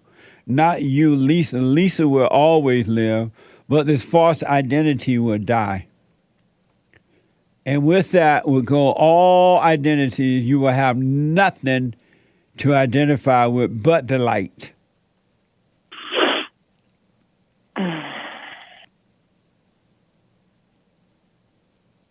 Okay. I Can I answer your... cried over you. What You're a a hot mess. fool I've been. Stop crying over the devil. And I mean, the tears come, Jesse. I don't like, and nobody knows that I cry. I cry by myself. I'm not trying. I'm not attention seeking. I'm not. I don't identify with them. I just there's pain. It comes. There's tears. They come. I let them come and go, and then I move on. Right. I want to answer your biblical question. And so when you cry, even if you're by yourself doing the crying, don't be into the thought of poor me. Poor me, this hurt, poor me. It's not happening to you, period. It's happening to the boss you. Right. I mean, I see everything that you say, and I'm eternally grateful. I mean, I see it, and I know that I am who I am. I am nothing. I am a vessel. I mean, I get it.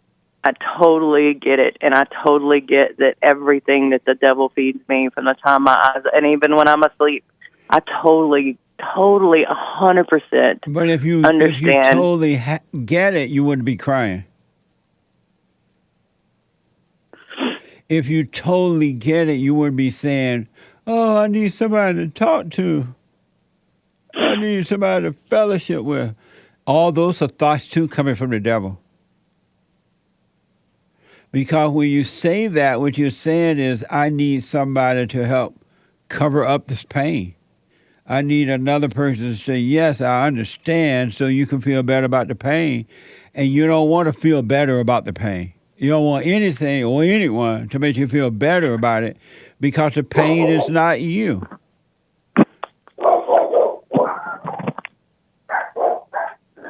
Who let the dogs out? Yeah.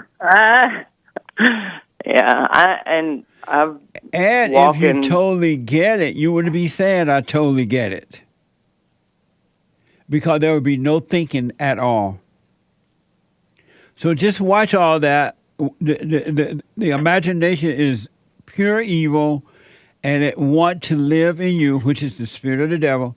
So he would give you all kinds of things to make you think this and think that. Let all thoughts pass, all right? Okay. You want to answer the biblical question, you say? Yeah. Are you in control of your life? Absolutely not. Then, and why do you say not? Because I've been a witness to the lack of control. I do things I don't want to do, and I don't do things that I want to do because I'm aware. Just a witness to it. I see it. Amazing. Well, I appreciate you responding to that. I put my little 2 cents on Sunday. But just relax and let life happen. Live with the pain because it is not you. It's in the flesh. It's not in Lisa. All right? So you can stop identifying with it.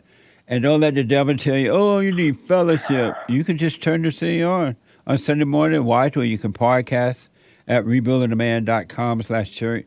But don't let the devil tell you, because the devil made you get the fellowship, but you use it as a cover-up of the devil. You want a fellowship with open eyes. All right? Okay. All right, Lisa. I wish you well. Call me again. All right. Thanks, Jesse. Okay. Amazing. Absolute amazing. I understand it. But you got to let go of all ideas if you want to be free from this. Ron is out of Texas. Ron, welcome to the show. You're on the air. Hey, Uncle Jesse, how's it going? All is well, Ron. Do a little quick Bible thumping. Deuteronomy 18:9-12. That is Deuteronomy 18:9-12. God warned us to stay away from a necromancer. Necromancer. What kind of Bible you read from? King James.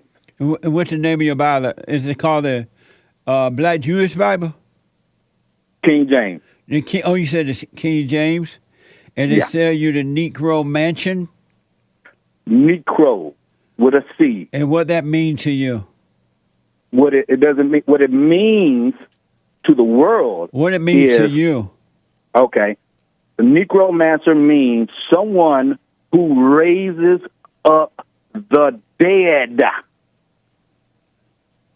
And what Didn't that means to you? Jesus raise up the dead? Yes or no? I'm sorry? Didn't Jesus raise up Lazarus from the dead? No, Jesus didn't raise up the dead. You didn't read the Bible well, sir. In the New Testament, Jesus raised up Lazarus from the dead, and God warned us to stay away from people like that. And so you want to stay away from Jesus because he raised That's the dead? right. I'm That's sorry? right. That's right. And are you sure Jesus raised the dead? Jesus didn't exist, but according to the phony New Testament, he did raise up the dead. But you don't believe that Jesus existed at all? At all. And so you don't believe he raised the dead then, right? Well, the story in the New Testament tells us he raised up the dead. But you don't believe he existed, right? Right. And so you don't believe he raised the dead then? Okay, according to the lie. Is that true? Do you believe he raised the dead? No, he did not raise the dead because he didn't so if exist. you don't But according to the lie of the New Testament, which you should stay away from, if he you don't did believe, raise up the dead. If you don't believe he existed and you don't believe he raised the dead, who do you need to stay away from then? You don't even believe he existed. Why do you need to stay away from him if he never existed?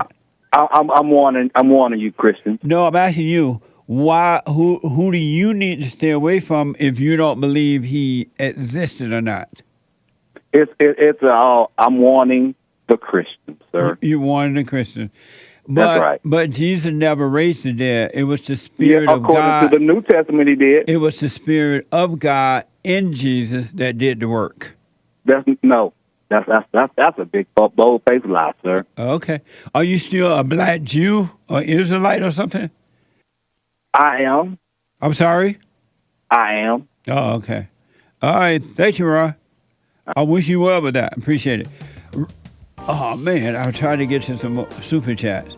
Let me take a break. I'll come back to your phone calls and super chat. One more hour to go. Hake is coming in with the hate news. Not the fake news, but the hate news. Thank you, Ron. Amazing. The black Israelites are a mess.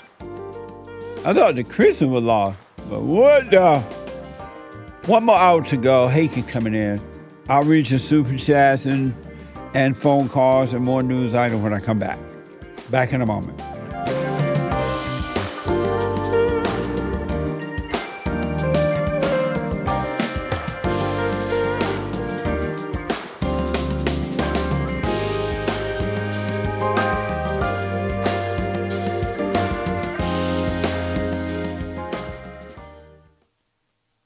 You can't run from evil within yourself or outside of self. You got to deal with it. And you need good in order to deal with evil. And God is good. You need to return to the Father. And you'll see within you, he will fight the battle for you. And he will fight it without, because he will show you how to deal with it. And you will have no fear. Love God with all your heart, all your soul, all your might, along with nothing else. Nothing else means yourself, your children, your wife, your things, your ego, your reputation, and all that. You can't care about any of that. The children of anger will use it to control you. But if you love God, he will renew your mind, and none of those things will be before him. And so when they go after you, oh, well, you may take my body, you may take my things, but you're not going to take my soul. And that's a true reality.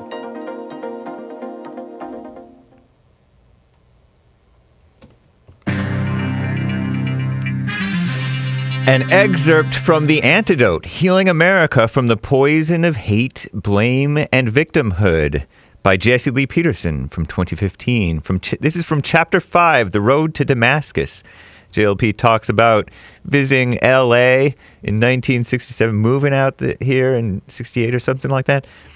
He says, fatherlessness was taking its toll on more than just South Central Los Angeles in California. Charles Manson arrived in California just before JLP did, but just before I did, writes JLP, Jesse Lee Peterson. The fatherless product of a seriously messed up home, Charles Manson nurtured the suppressed anger of a colony of lost youth. They too came from broken homes. In 1969, the year that California introduced so-called no-fault divorce, Charles Manson turned that anger outward in a pair of brutal mass murders that shocked the affluent California to a state of high anxiety, understandably. In South Central, the violence was less spectacular, but steadier and deadlier. The same year as the Manson killings, Charles Manson killings, did he do it or did somebody else do it? A pair of 16-year-olds, Raymond Washington and Stanley Tookie Williams, launched a lethal neighborhood association called the Crips. It's a gang. So violent were the Crips that unaffiliated gangs in the area felt the need to band together to protect themselves. And so began the incredibly pointless war between the Crips and the Bloods. More young Americans, virtually all of them black, would die in this gang war than died in both of the Gulf Wars combined. You know, the Bushes, Bush the daddy and Bush the son, I think. JLP says, writes, I should add that South Central, at least when I arrived, did not look like the ghetto is supposed to look. My aunt and uncle, like many people in the neighborhood, perhaps most, had their own home and took care of it, and they were black. JLP writes, the neighborhood was not crowded or noisy or poor, at least not in material things. When my aunt arrived, or aunt, it was still peaceful.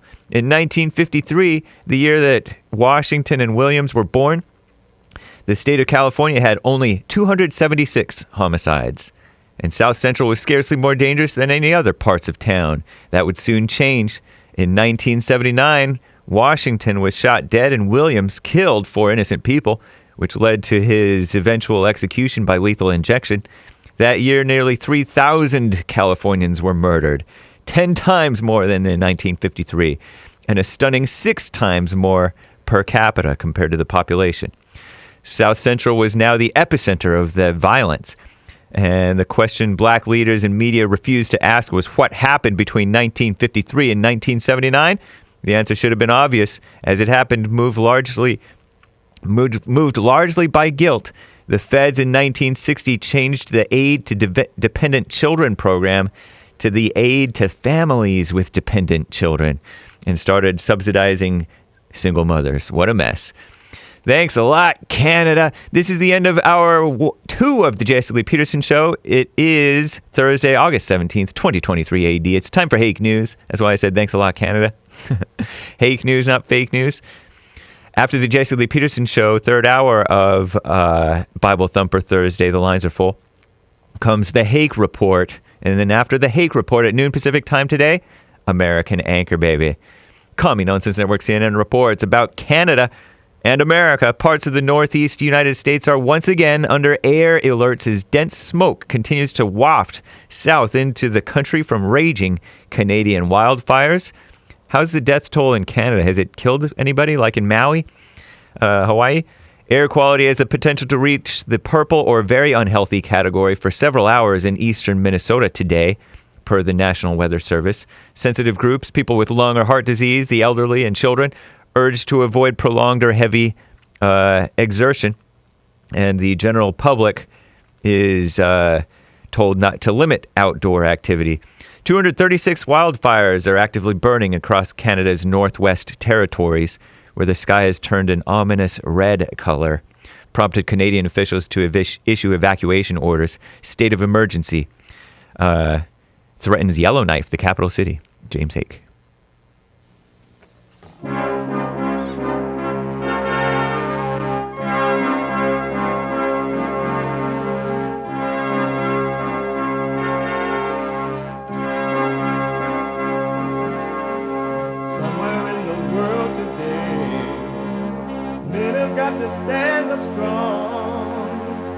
the truth about themselves to understand what went wrong. I know we can find a way. I know we can find a way. I know we can find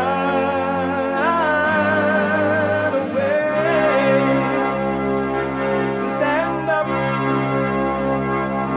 stand up, stand up.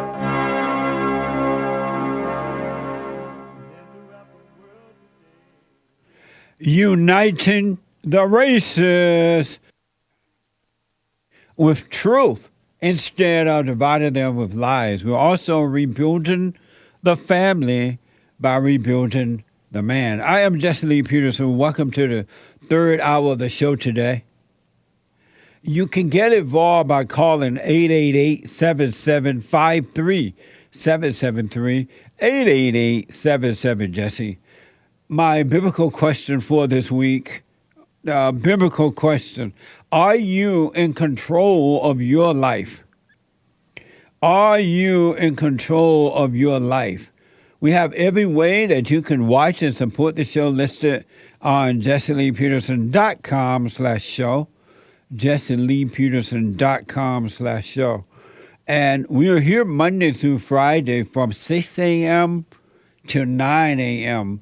Pacific time, heard around the world. And for the flat earthers, up and down the world, by everybody and their mama. And so you can podcast the show if you're too busy to listen, or you're moving about at the gym or whatever. You can listen to the show on your iPhone or iPad by calling the listen line at 641-793-1500. That's 641-793-1500. And don't forget to follow us, Jesse Lee Peterson, on Instagram and JLP Talk on Twitter and everywhere else. You can subscribe, ring the bell, hit the like button, and all those good things. It is the last hour of Bible Thumper Thursday for today. It is Bible Thumper Thursday.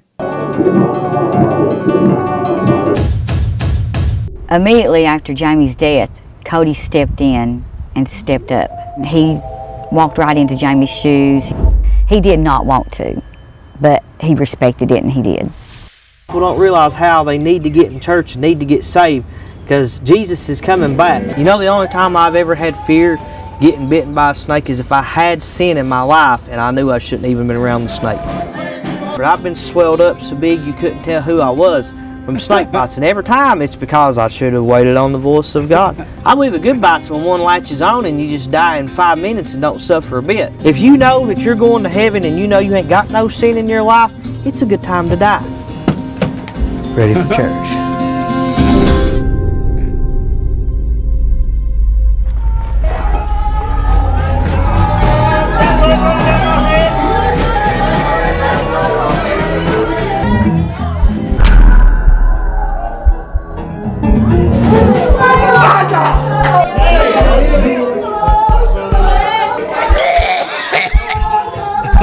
What do you want to do? Take your top. Kill the cameras.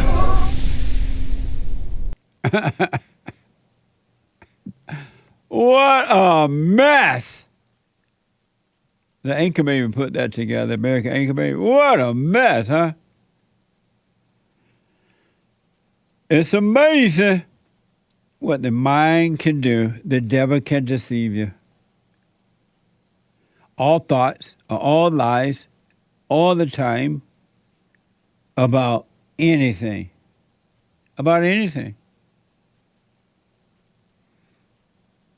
About anything. Bring every thought into captivity. Every one of them.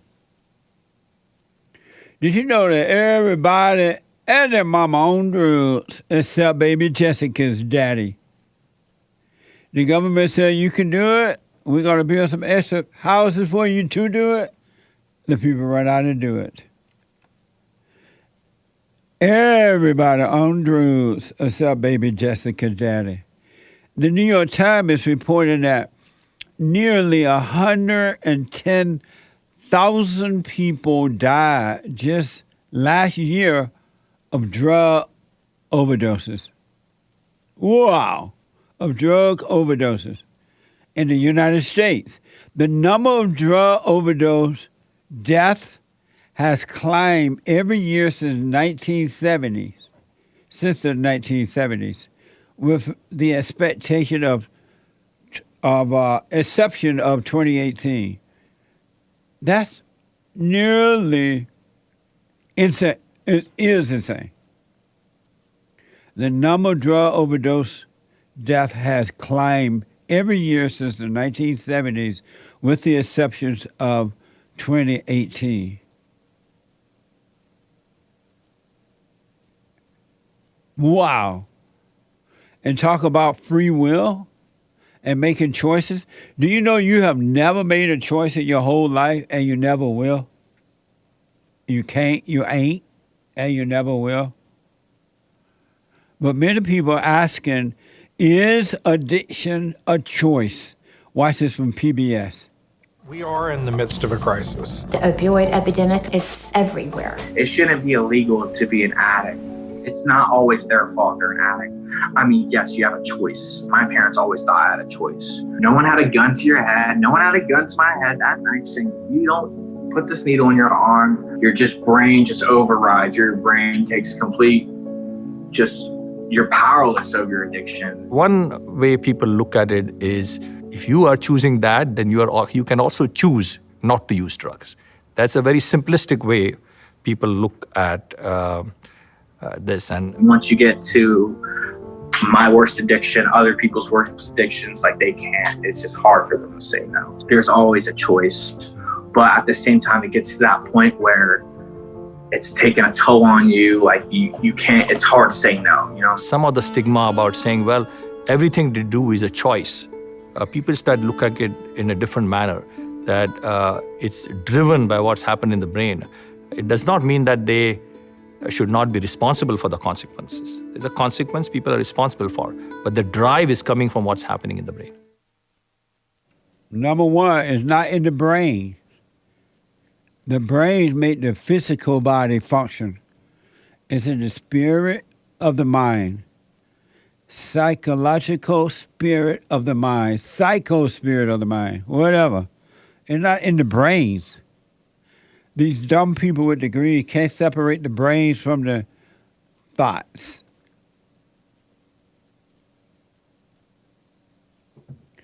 And it's not a choice to use them, drugs, and it's not a choice to not use them. The decision is being made for you. And it's definitely not a disease.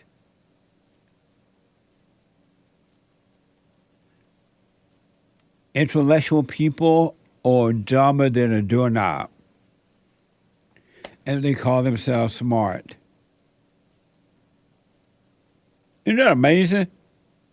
Dumber than a doorknob and call themselves smart. You have never made a choice, folks, and you never will.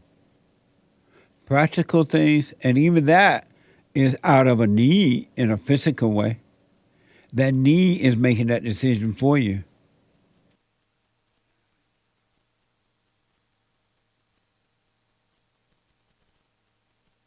Amazing, huh?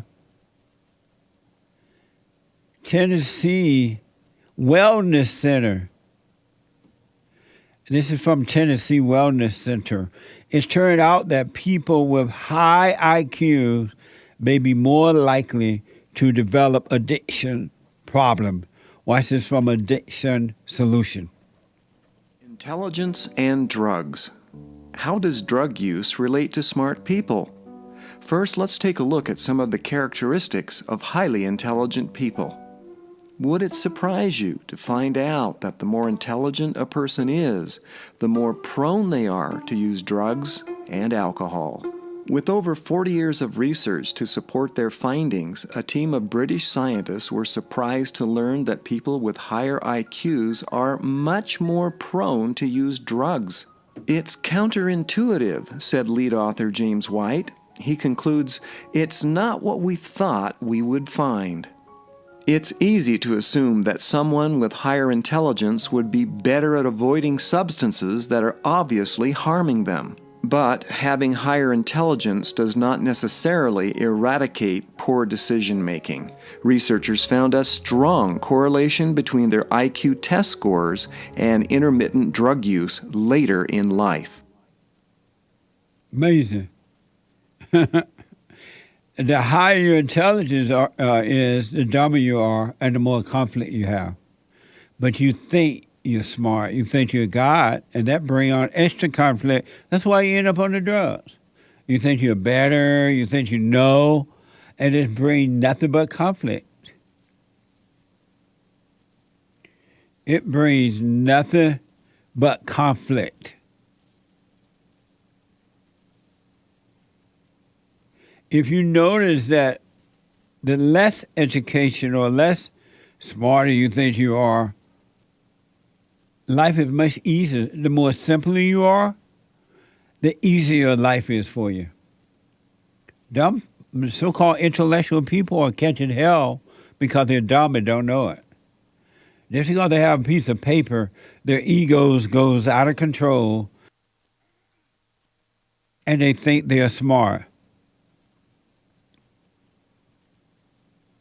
And if you notice, so-called high IQ people believe the thoughts are telling them that they are smart. They'll listen to the devil. No wonder they need some drugs. What a mess, all that conflict.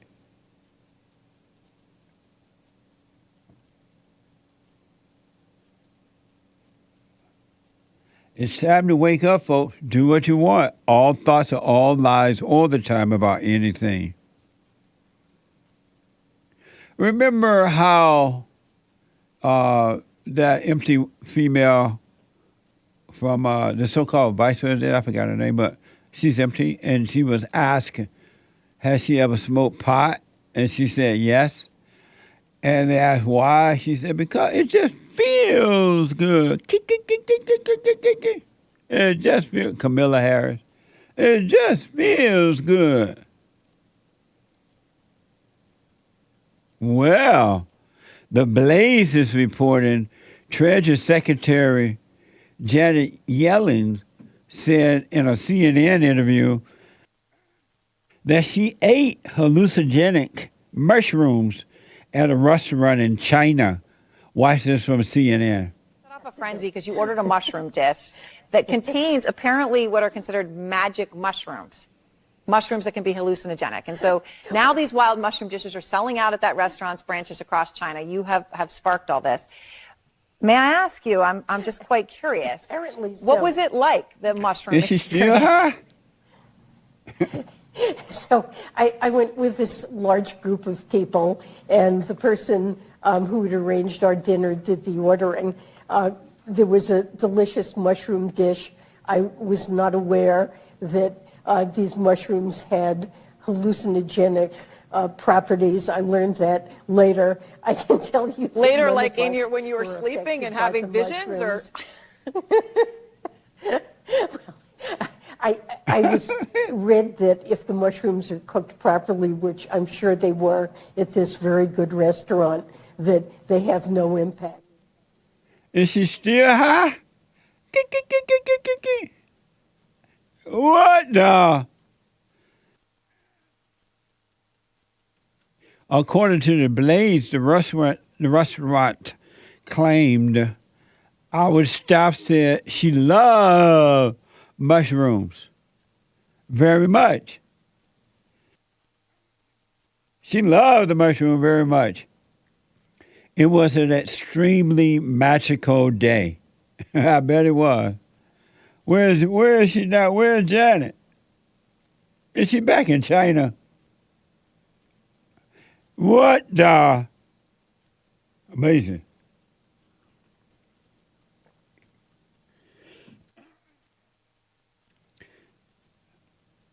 If ever we needed you, Lord, we need you now. Let me go to Reuben out of New York. Ruben, welcome to the show. You're on the air. Hey, Jesse, thank you for taking my call. I've called several times in the past. I wanted to tell you that my superintendent from my apartment building, he was fixing something in my room, and he stole something expensive, and I just been upset after that time, and he tried to make me look crazy in front of everybody, like I'm making stuff up. And a few days later, I forgave him. But when I forgave him out loud, I couldn't help but call him a bitch.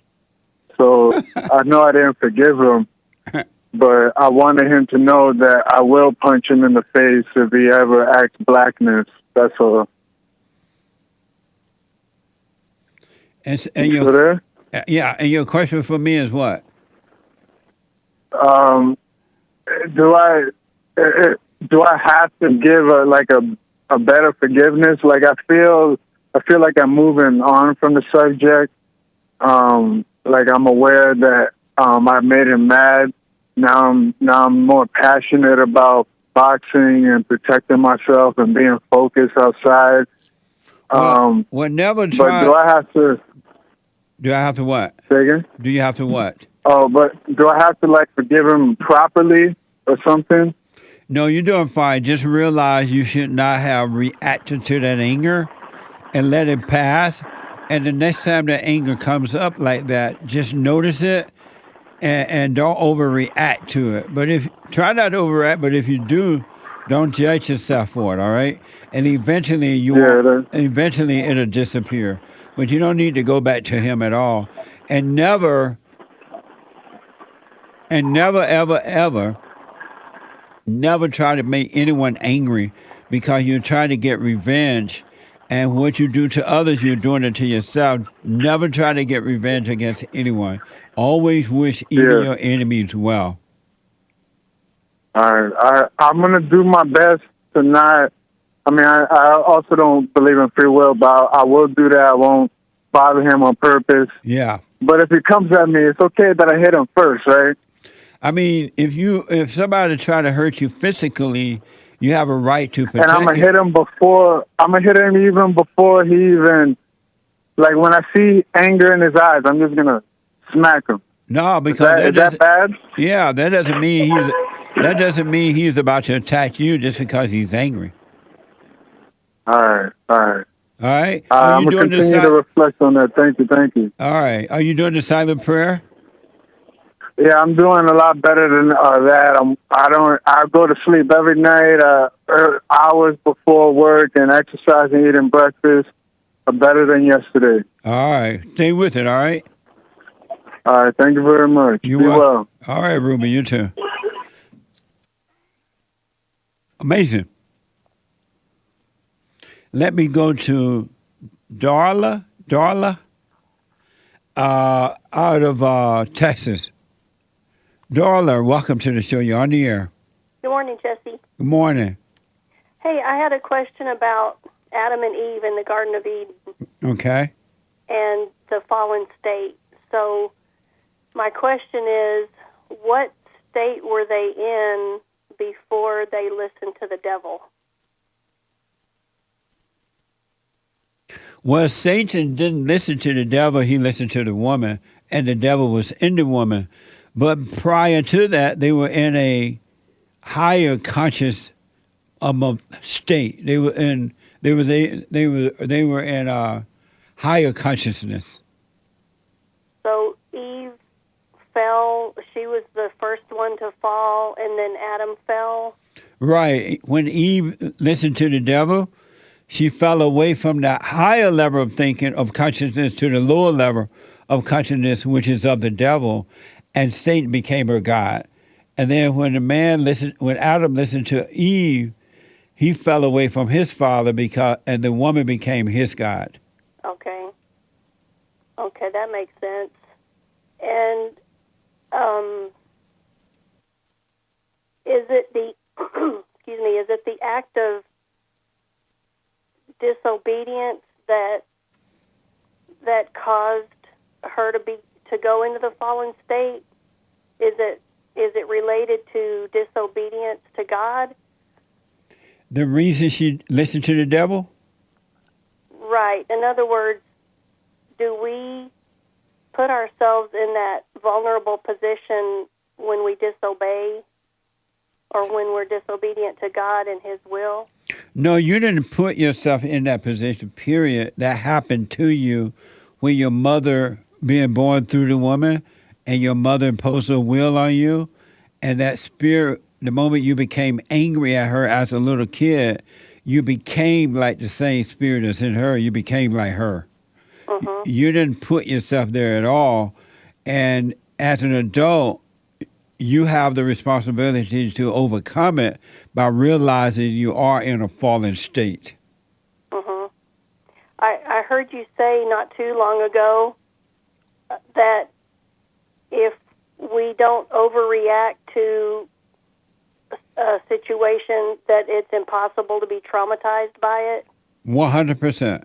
And I think that, I agree. I think that's 100% correct. I think there's not anything that we can not overcome if we don't overreact. Right.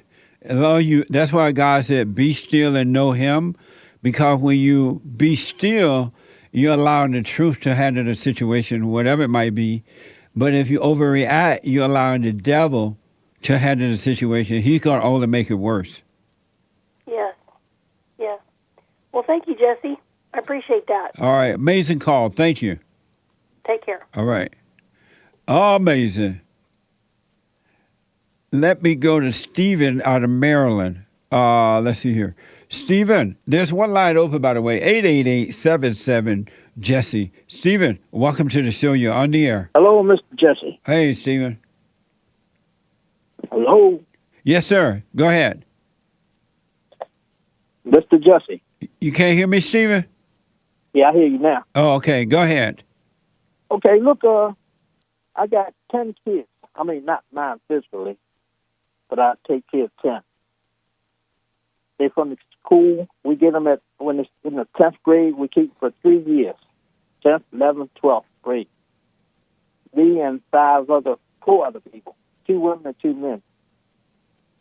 We teach them how to read, everything. We teach them how to drive a car when they get 17. And then we get them a voter's card when they get 18. So this year is my last year. And we listen to you every day, but I call it satire.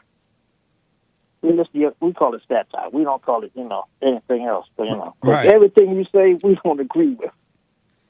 You say you don't? But I'm 86 years old, Mr. Jesse. And I lived in that period when you said we had it so good down the South. Hello? I'm listening. Go ahead. Yeah, down the South. When I remember down South, I was in the Air Force in 55. Chief of the Air Force Base in Mississippi. That's what I went to school for, when I went to Chief of the Air Force Base. Air traffic controller. Oh, okay. You said black men had to take, they used to push us ahead of everybody else. But I had no problem with it. When I got out in 85, after 30 years being in the Air Force, I was a certified air traffic controller. But I couldn't get a job when I got back to the States because of segregation. They didn't have black air traffic controllers. So that was the story you told before. You said they used to put us ahead of people. They used to put you ahead of people. I said they used to put the blacks ahead of people during the time I was growing up. Yeah, when you was growing up. How did I say that? Did you put ahead of what? White people. Who used to put? Qualified. I'm sorry. We wasn't qualified. I didn't say that. I don't remember saying. I don't know how that conversation went, so I can't respond to that. I don't know what you're talking about, but I do know that since the so-called civil rights movement, something that should not have never happened. It was the worst thing that ever happened to the blacks. I do know that white people have been putting the blacks ahead of themselves, not because they earn it, but because they're black. No. Mr. Jesse, come on, Mr. Jesse, please. Well, what is I was there. What is affirmative action? I'm 86 years old. I was there. What is affirmative action then if it's not putting the blacks ahead based on color? They didn't put blacks ahead. You just gave them an even shot. What is affirmative action? Even shot of helping you to move along. What was wrong with the blacks? The doors was closed. What was wrong with the blacks that they needed an even shot? What do you mean what's wrong with them? Right. What's wrong with the blacks? We didn't get us even shot. What's an even shot? Because, you know, when you was down south, when you was coming up, No. I'm asking you, what is an even shot? You know, equal. Everybody else have the same chance, you know. I'm sorry? Same chance. The same chance. Why do the blacks need someone to give them that? I ain't said give them anything. I said they need a fair shot. But what's wrong with the blacks? They need someone to give them a fair shot. That ain't what I said. I said all you gotta do is, because they're not equal. They wasn't equal to. They didn't treat us like white people. Steve, do me a favor, ma'am. I'm just not hearing you well. Speak a little louder into your phone. I'm almost screaming. Okay. You said that the blacks needed the white people to give them an even shot? That ain't what I said. What you I say? said we need a fair shot. And why? Equal to them. What's wrong with Equal the to blacks? them. Equal to who? Equal to white folks. So you want white people to give you a fair shot to make you equal to them? That's so we can get along.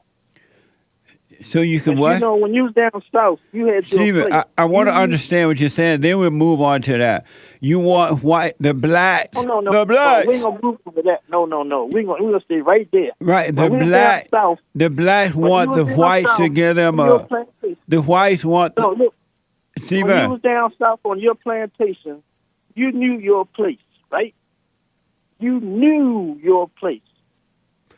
Meaning that I knew my grandparents would whoop me if I did wrong? No. What do you mean I knew my place? You knew your place in this society in the United States of America. What was my place? I didn't know anything about a place. You know your place. You know what I'm talking about, Mr. Jefferson. What was my place? Your place was behind them. What do you mean? What I mean? You know what I mean? No, I don't. Steven, I can promise you, nobody told me I needed a place. Except the only people I was concerned was if I got in trouble, my parents was going to give me a whooping. But nobody ever told me I needed a place with the white man. Of course, you knew about that place because when you go in town, if you ever went in town, around white folks, you knew what you supposed to do. And what was that? Be behind them.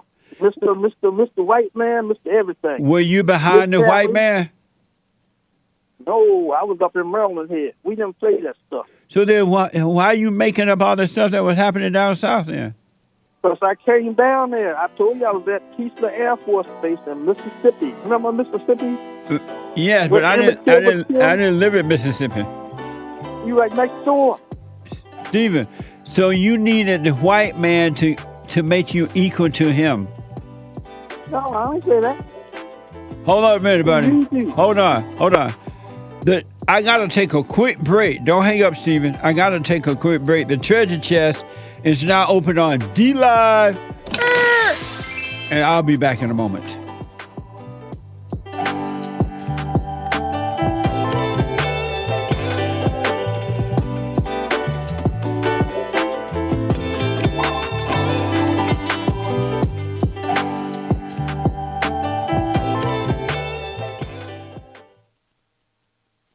I noticed after a while that when these guys overcome their anger, they have amazing ideas about starting a business, but because they've been told that if you don't get a loan from the bank, or if you don't have a 5-year plan, or if you don't do this, and it's just simply not true, it's the first step with faith, then all things are possible. So, but the most important thing is to return to the Father.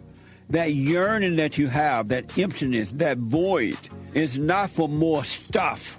It's not for more friends. It is a return to the Father, because there's no way you can return to God and be angry at your earthly father. So thank you all so much, right? People around the world donated to Bond at rebuildingtheman.com, or they call 800-411-2663, and we're still committed to pointing the right way for men and women to return to the Father.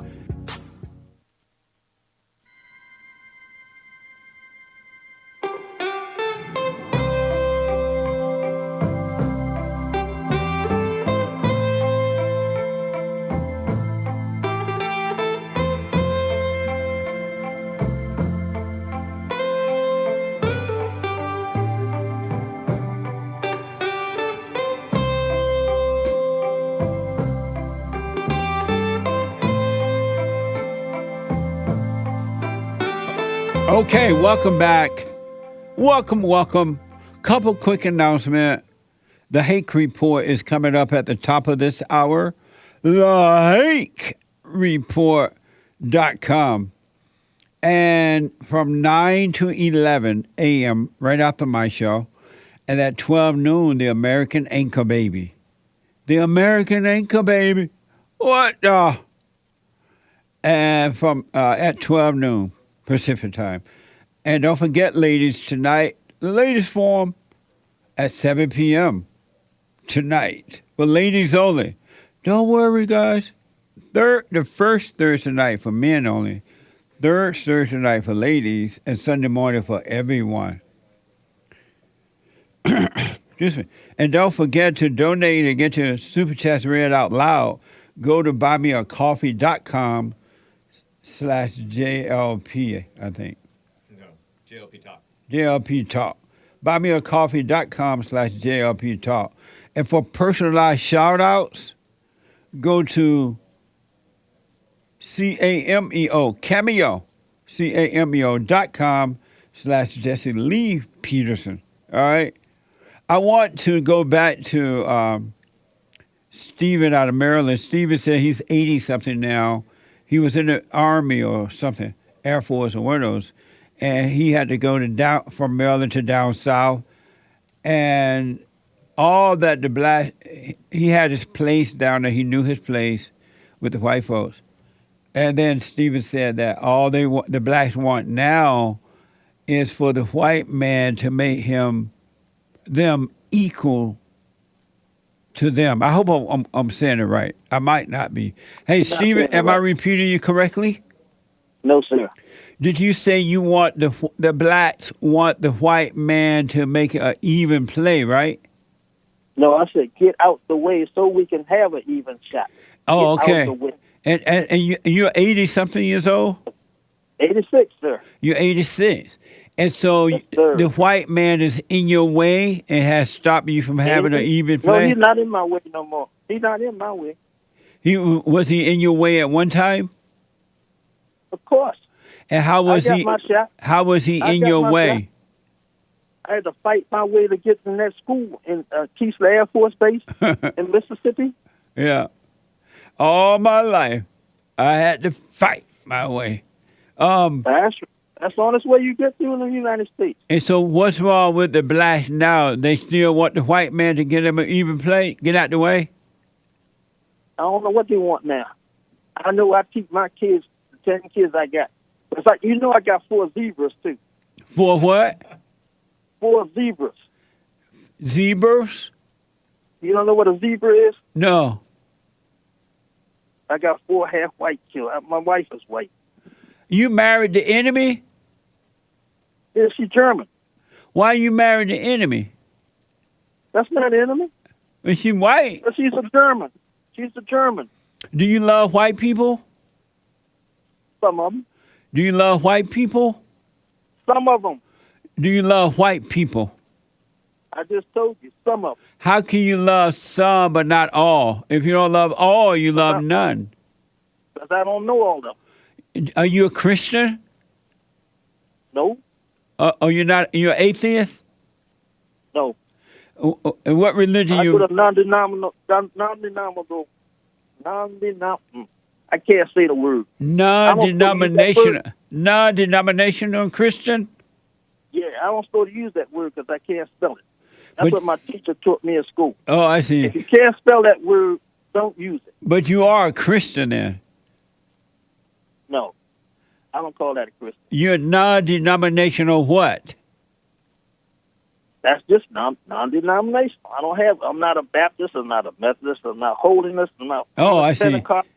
And do you believe in God? Sure, it is a God. Do you believe in God? Yes, sir. And can you love God and hate your fellow man? Sure. You can? Yes, sir. And why you say that? Because I can. I did it. Amazing. And so you play my radio show to the kids just for the fun of it? Yeah, let them hear the staff side. Listen to you. Amazing. They laugh at half of it. Nice. Well, say hello to your kids for me, all right? Sure will. All right, thank Can I you. ask you another question? And Stephen, Question? let me say, you say you're 86? Yes, sir. Do you still have anger? No. My mother taught me, don't get angry, get even. But are you not angry at the white man about anything? Nope. I get even if I get mad at him. Oh, okay. You forgave those white... Never get mad. No. You forgave those white people that wouldn't give you the even plane when you got out the military? I didn't forgive them. Did you forgive them? I got what I wanted. I'm sorry? I got what I wanted. And so, did you forgive the whites who got in your way? Ain't nobody get in my way. I just told you that. Oh, I thought you said that. My way. I thought you said that you became a air traffic control. Air traffic control. But then when you got when you went out to job, I thought you said they wouldn't give you a job. That's when I got out of the military. They would not give you a job, right? No, sir. I couldn't get a job as air traffic controller. And did you forgive those people that would not give you a job? No. Why not? What am I do that for? I'm not God. But I don't go around forgiving people. You don't forgive people? No, sir. Did you realize you were wrong for being angry at them? I'm not angry. Oh, okay. Amazing. Well, Stephen, thank you, man. I do appreciate it. I got to run. So I'm looking at the clock and super chat. Super. Super chats. On Cash App, cash.app/bondjlp, Kurt83, and NF, and Nadim Lashari all donated, in some cases multiple times, with no message. Thank you, guys. Thank you. And gals. Appreciate it. Thank you. Deontay donated on Cash App. This is an answer to the biblical question, I guess, apparently. Are you in control of your life? Deontay states, I am just an observer with no control. Thank you for responding. I'll put my little 2 cents in on Sunday if the Lord is willing and the creek don't rise. Thank you. Ololade Johnson bought a coffee. Jesse, I implore you to watch such and such on such and such, just as deep as Revolver. I will. Thank you. I'll let you know. Send you the tip. Yeah. When the weekend approaches, says Star Delilah Sion with a coffee, people start acting weird on the street when they drive, starting Thursday. Friday, they'll be extra happy. LOL, lots of laughs. Even those who are mean around the job. I don't get why for 2 days that are crowded, they be so excited. On the weekends, everywhere you go, it's crowded. If you don't mind the crowd, I guess it's okay. Jesse, I haven't seen these guests I suggested for the Fallen State yet. Jesse, sorry for your loss. My friend died too, and I am stronger by God and your advice. Love you. Thank you. I appreciate that. May his soul rest in peace. Coffee Talk with Sandra with a diamond. Truly an awesome team. Thank you. That's for sure. Kid Combo 1. Thank you. Kid Combo 1 with a diamond. Awesome Mom, Jeans, Misty, and various emojis that I shall not describe for the sake of time. But thank you. Well, thank you. Very cool emojis. Thank you. Greenwall with a diamond on dlive.tv/Jesse Lee Peterson. Barnabas' name from Bar Nehma, son of consolation. Barnabas was the guy who was friends with Paul. I think he was a partner of Paul. Not to be confused with Barabbas, the murderer. In the word. Mm-hmm. Thank you. What did it mean? Son of consolation. Nice. Thank you. Amazing. Ololade Johnson is now a member on buymeacoffee.com/JLP Talk. You Thank can you. become a monthly member. I think it's $5 a month. Nice. Thank you. Jesse, will you agree that the only sin is the knowledge of good and evil? In other words, judgment, playing God. Every other thing that we think of as quote-unquote sin are simply symptoms of the only sin and not sin at all. She, with a question mark at the end. I've been reading the story of Adam and Eve, and it is so deep. Amazing. Thank you. Absolutely. Amazing. Someone bought 10 coffees. Hi, Jesse. Donation long time coming. For Men's History Month, a quote from Milton's Paradise Lost about Adam and Eve. Though both not equal as their sex, not equal seemed. For contemplation he and valor formed. For softness she and sweet, attractive grace. He for God only, she for God in him. And that's the end of the quote. Have one of your smart producers read Paradise Lost again. It faithfully expands the most important story ever. Amazing. Thank you. Thanks for the tip. Yeah. Someone bought another coffee. Ops, meaning oops. The last one had 2 typos worth of coffee to fix. It should have been valor and grace, and I picked up on it eventually. Hake is a little slow, but I catch on sometimes. Instead of 2 gibberish words that were unreadable. Thank you, JLP and crew. Thank you. Thanks Appreciate it. Yeah. Thanks for the follow-up. Being enlightened till I rise on a Rumble rant. Rumble.com/Jesse Lee Peterson. Morning, gentlemen. It's Bible Thumper Thursday. Happy Men's History Month. Bible Thumper Thursday. Happy Men's History Month. To an awesome group of true American men. Thank you. Happy Men's History Month. That's kind. August is Men's History Month. Thank you. Michelle with 1L bought 3 coffees. Love your show. Heart emoji. Great teaching. Halo smiley face emoji. Nice. Thank you. One man bought a coffee saying, I just started a business presenting information and recordings, and I am having a lot of trouble finding my voice. And it's like I'm scared of the camera, even though it's not live. It's so beta. I could really use some advice. Thank you. Let fear pass. Do the silent prayer so you can let thoughts pass. Let thoughts pass, you let fear pass. And just do it in spite of the fear. Do what you need to do. Amazing. Thank you. J-Dog bought a coffee. Thank you, sir. Appreciate Thank that. Nig bought 3 coffees. Love you guys. Nice. Thank you. Baboon Bama bought a coffee. On my best friend's wedding day, he black. He got into a physical fight with his brother. I told him they needed to go downstairs immediately and forgive Mama. That's right. What's wrong with the blacks? Nescio bought a coffee saying, Jesse, my therapist says I should stop taking LSD, but what does he know? He a 3-headed purple octopus. What now? I think he's kidding. Evidently. I disavow. Manuel bought 5 coffees, or Manuel bought 5 coffees. Every time I do the silent prayer, I end up falling asleep. I don't judge myself about it, but I just notice it. Yeah. What happened is now that you're slowing down, the stress that you've been picking up all your life is starting to come down on you. And so that's why you'll fall asleep. Don't worry about it.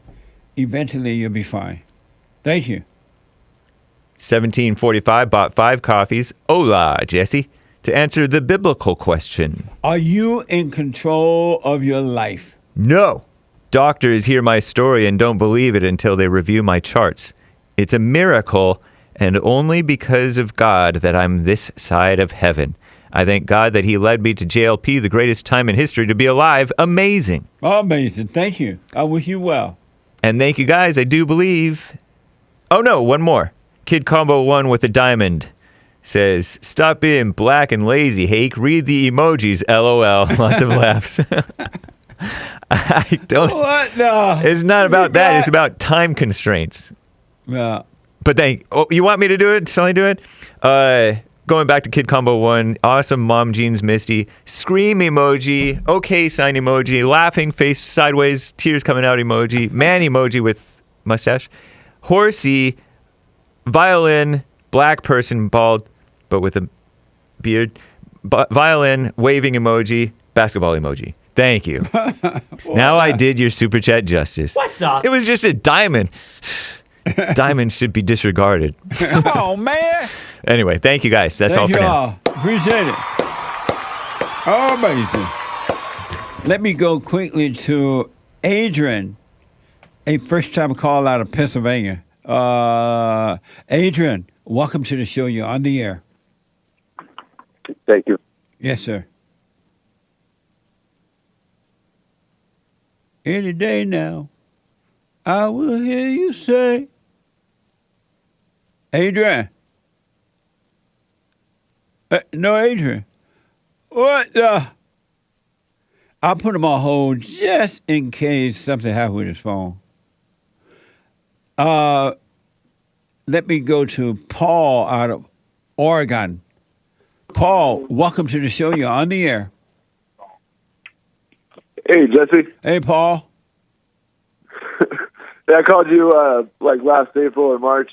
Me and my lady, she just left. Not my lady. She just left. She was an evil woman, but she took my kids, and I was so upset I couldn't even talk to you, Jesse, when I called last time. I was like in tears, but you really helped me out. You gave me some good advice, and just want to let you know I made it through it. And yeah, I'm not sad anymore.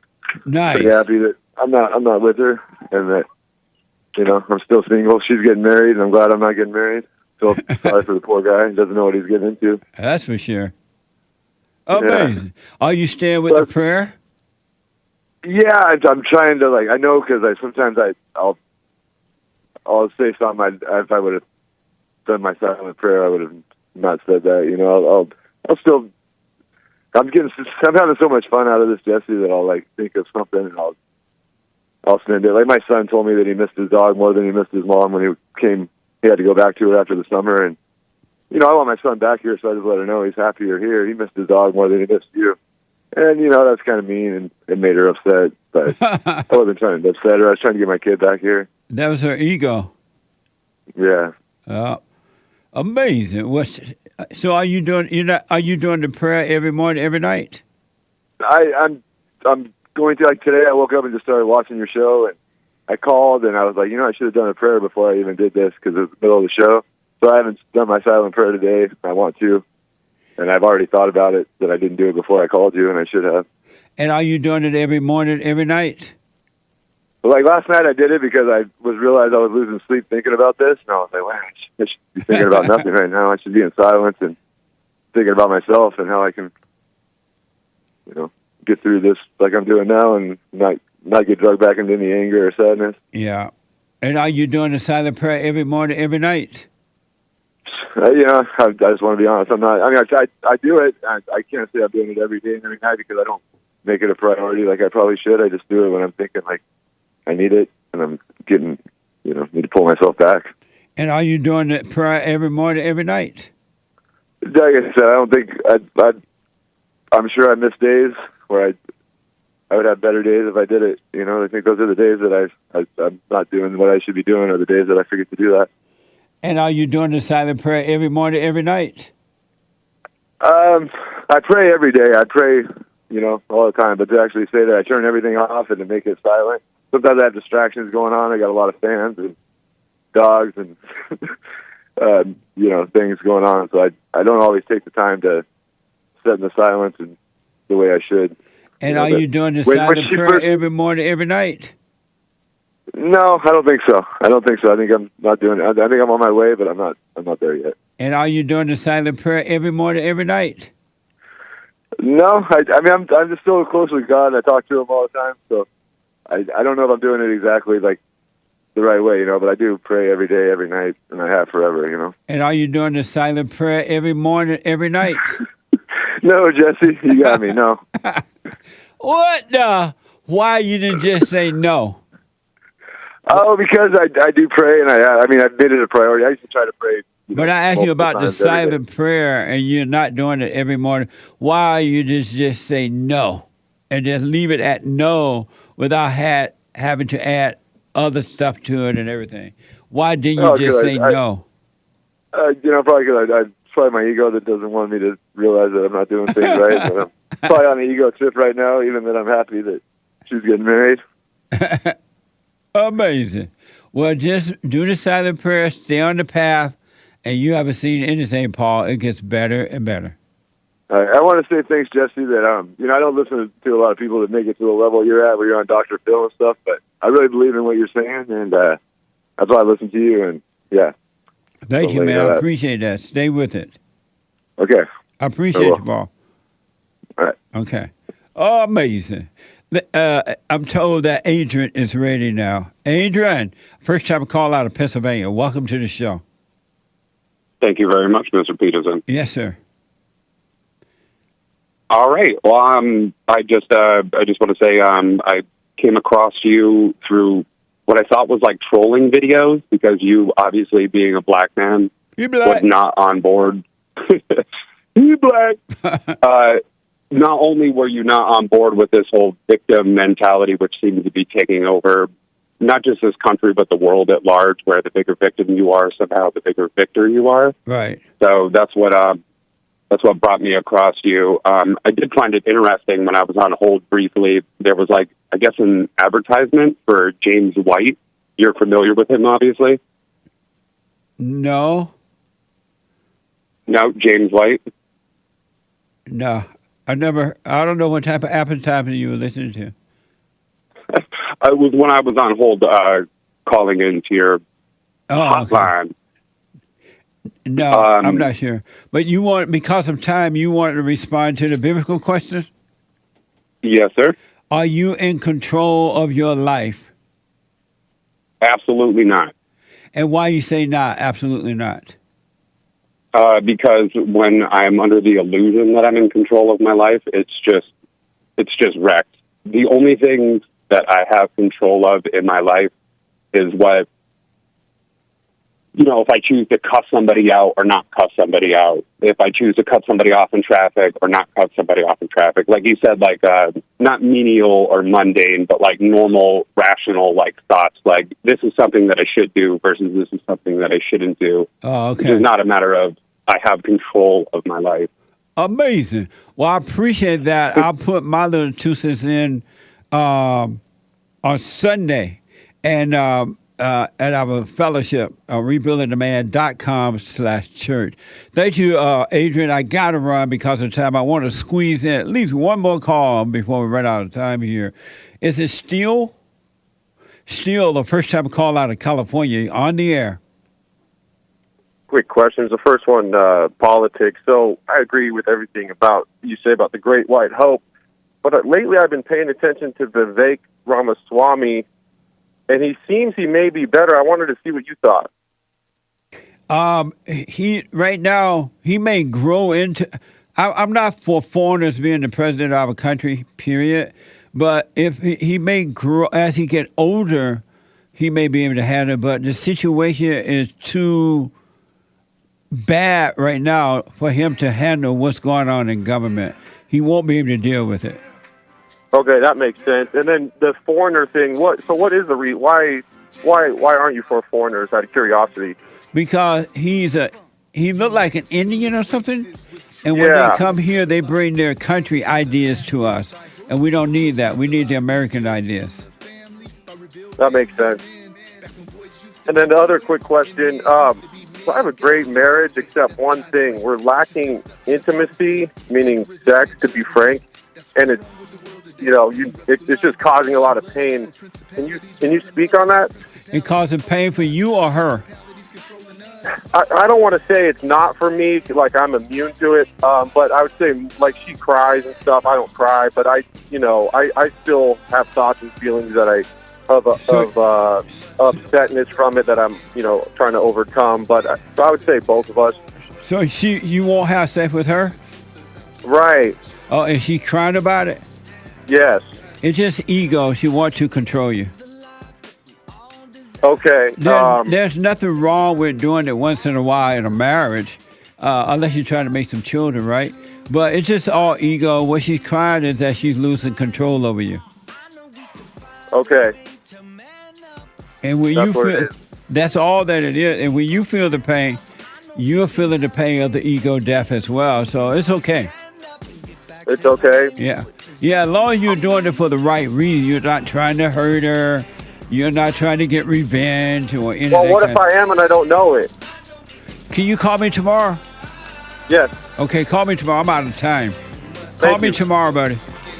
Thank you. Okay. I am so out of time. The Hake Report coming up right now. The Hake Report from 9 to 11, and then the Anchor Baby at 12. Become your own man. Become your own woman. Be still and know God. All right? Do the silent prayer. Forgive.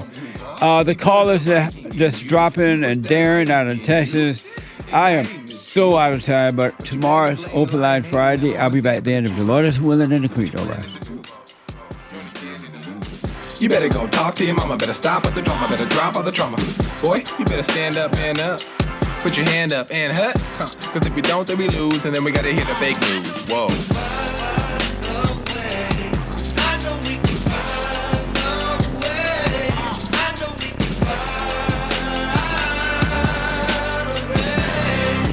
Know that so you get something went wrong, but face the truth about yourself and just seek first God's kingdom,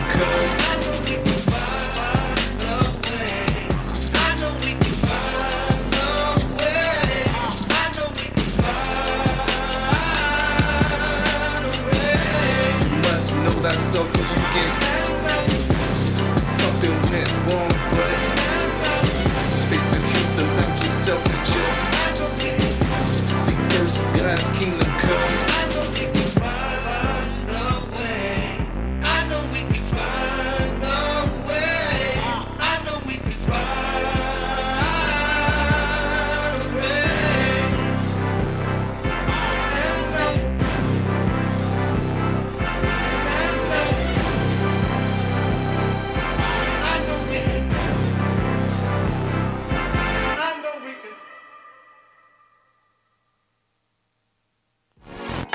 So, here's what I recommend. I invite you to download my silent prayer, and I want you to start doing it.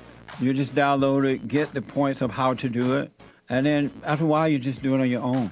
It's going to point you in the right direction that your life will be returned to you from God. He will give you your life back because anyone and all people who has anger, they're not themselves.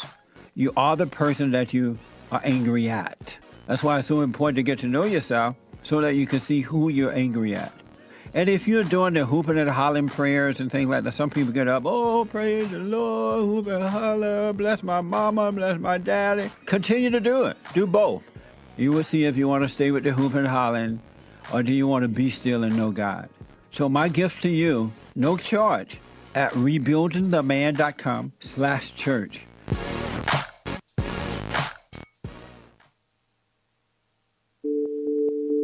Like my cousin, sent me you, and I thank him for that. It was more of a, he thinks the whole everything's a joke. That just adds a little spice to it. But in the heart of what you're saying, there is real things going on. And people want to overlook that. And I'm telling you, Mr. Peterson, I'm not one of those people. And I thank God that, He showed you to me. And sometimes we just need some Jesse in our lives, I guess.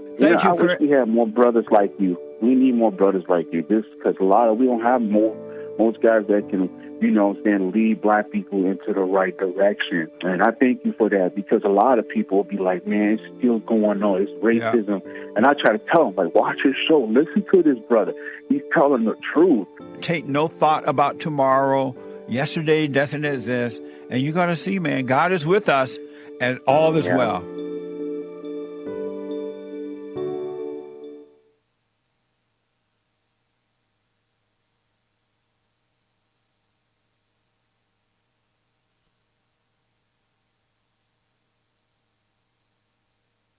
Thank you, Jesse Lee Peterson, for an excellent Jesse Lee Peterson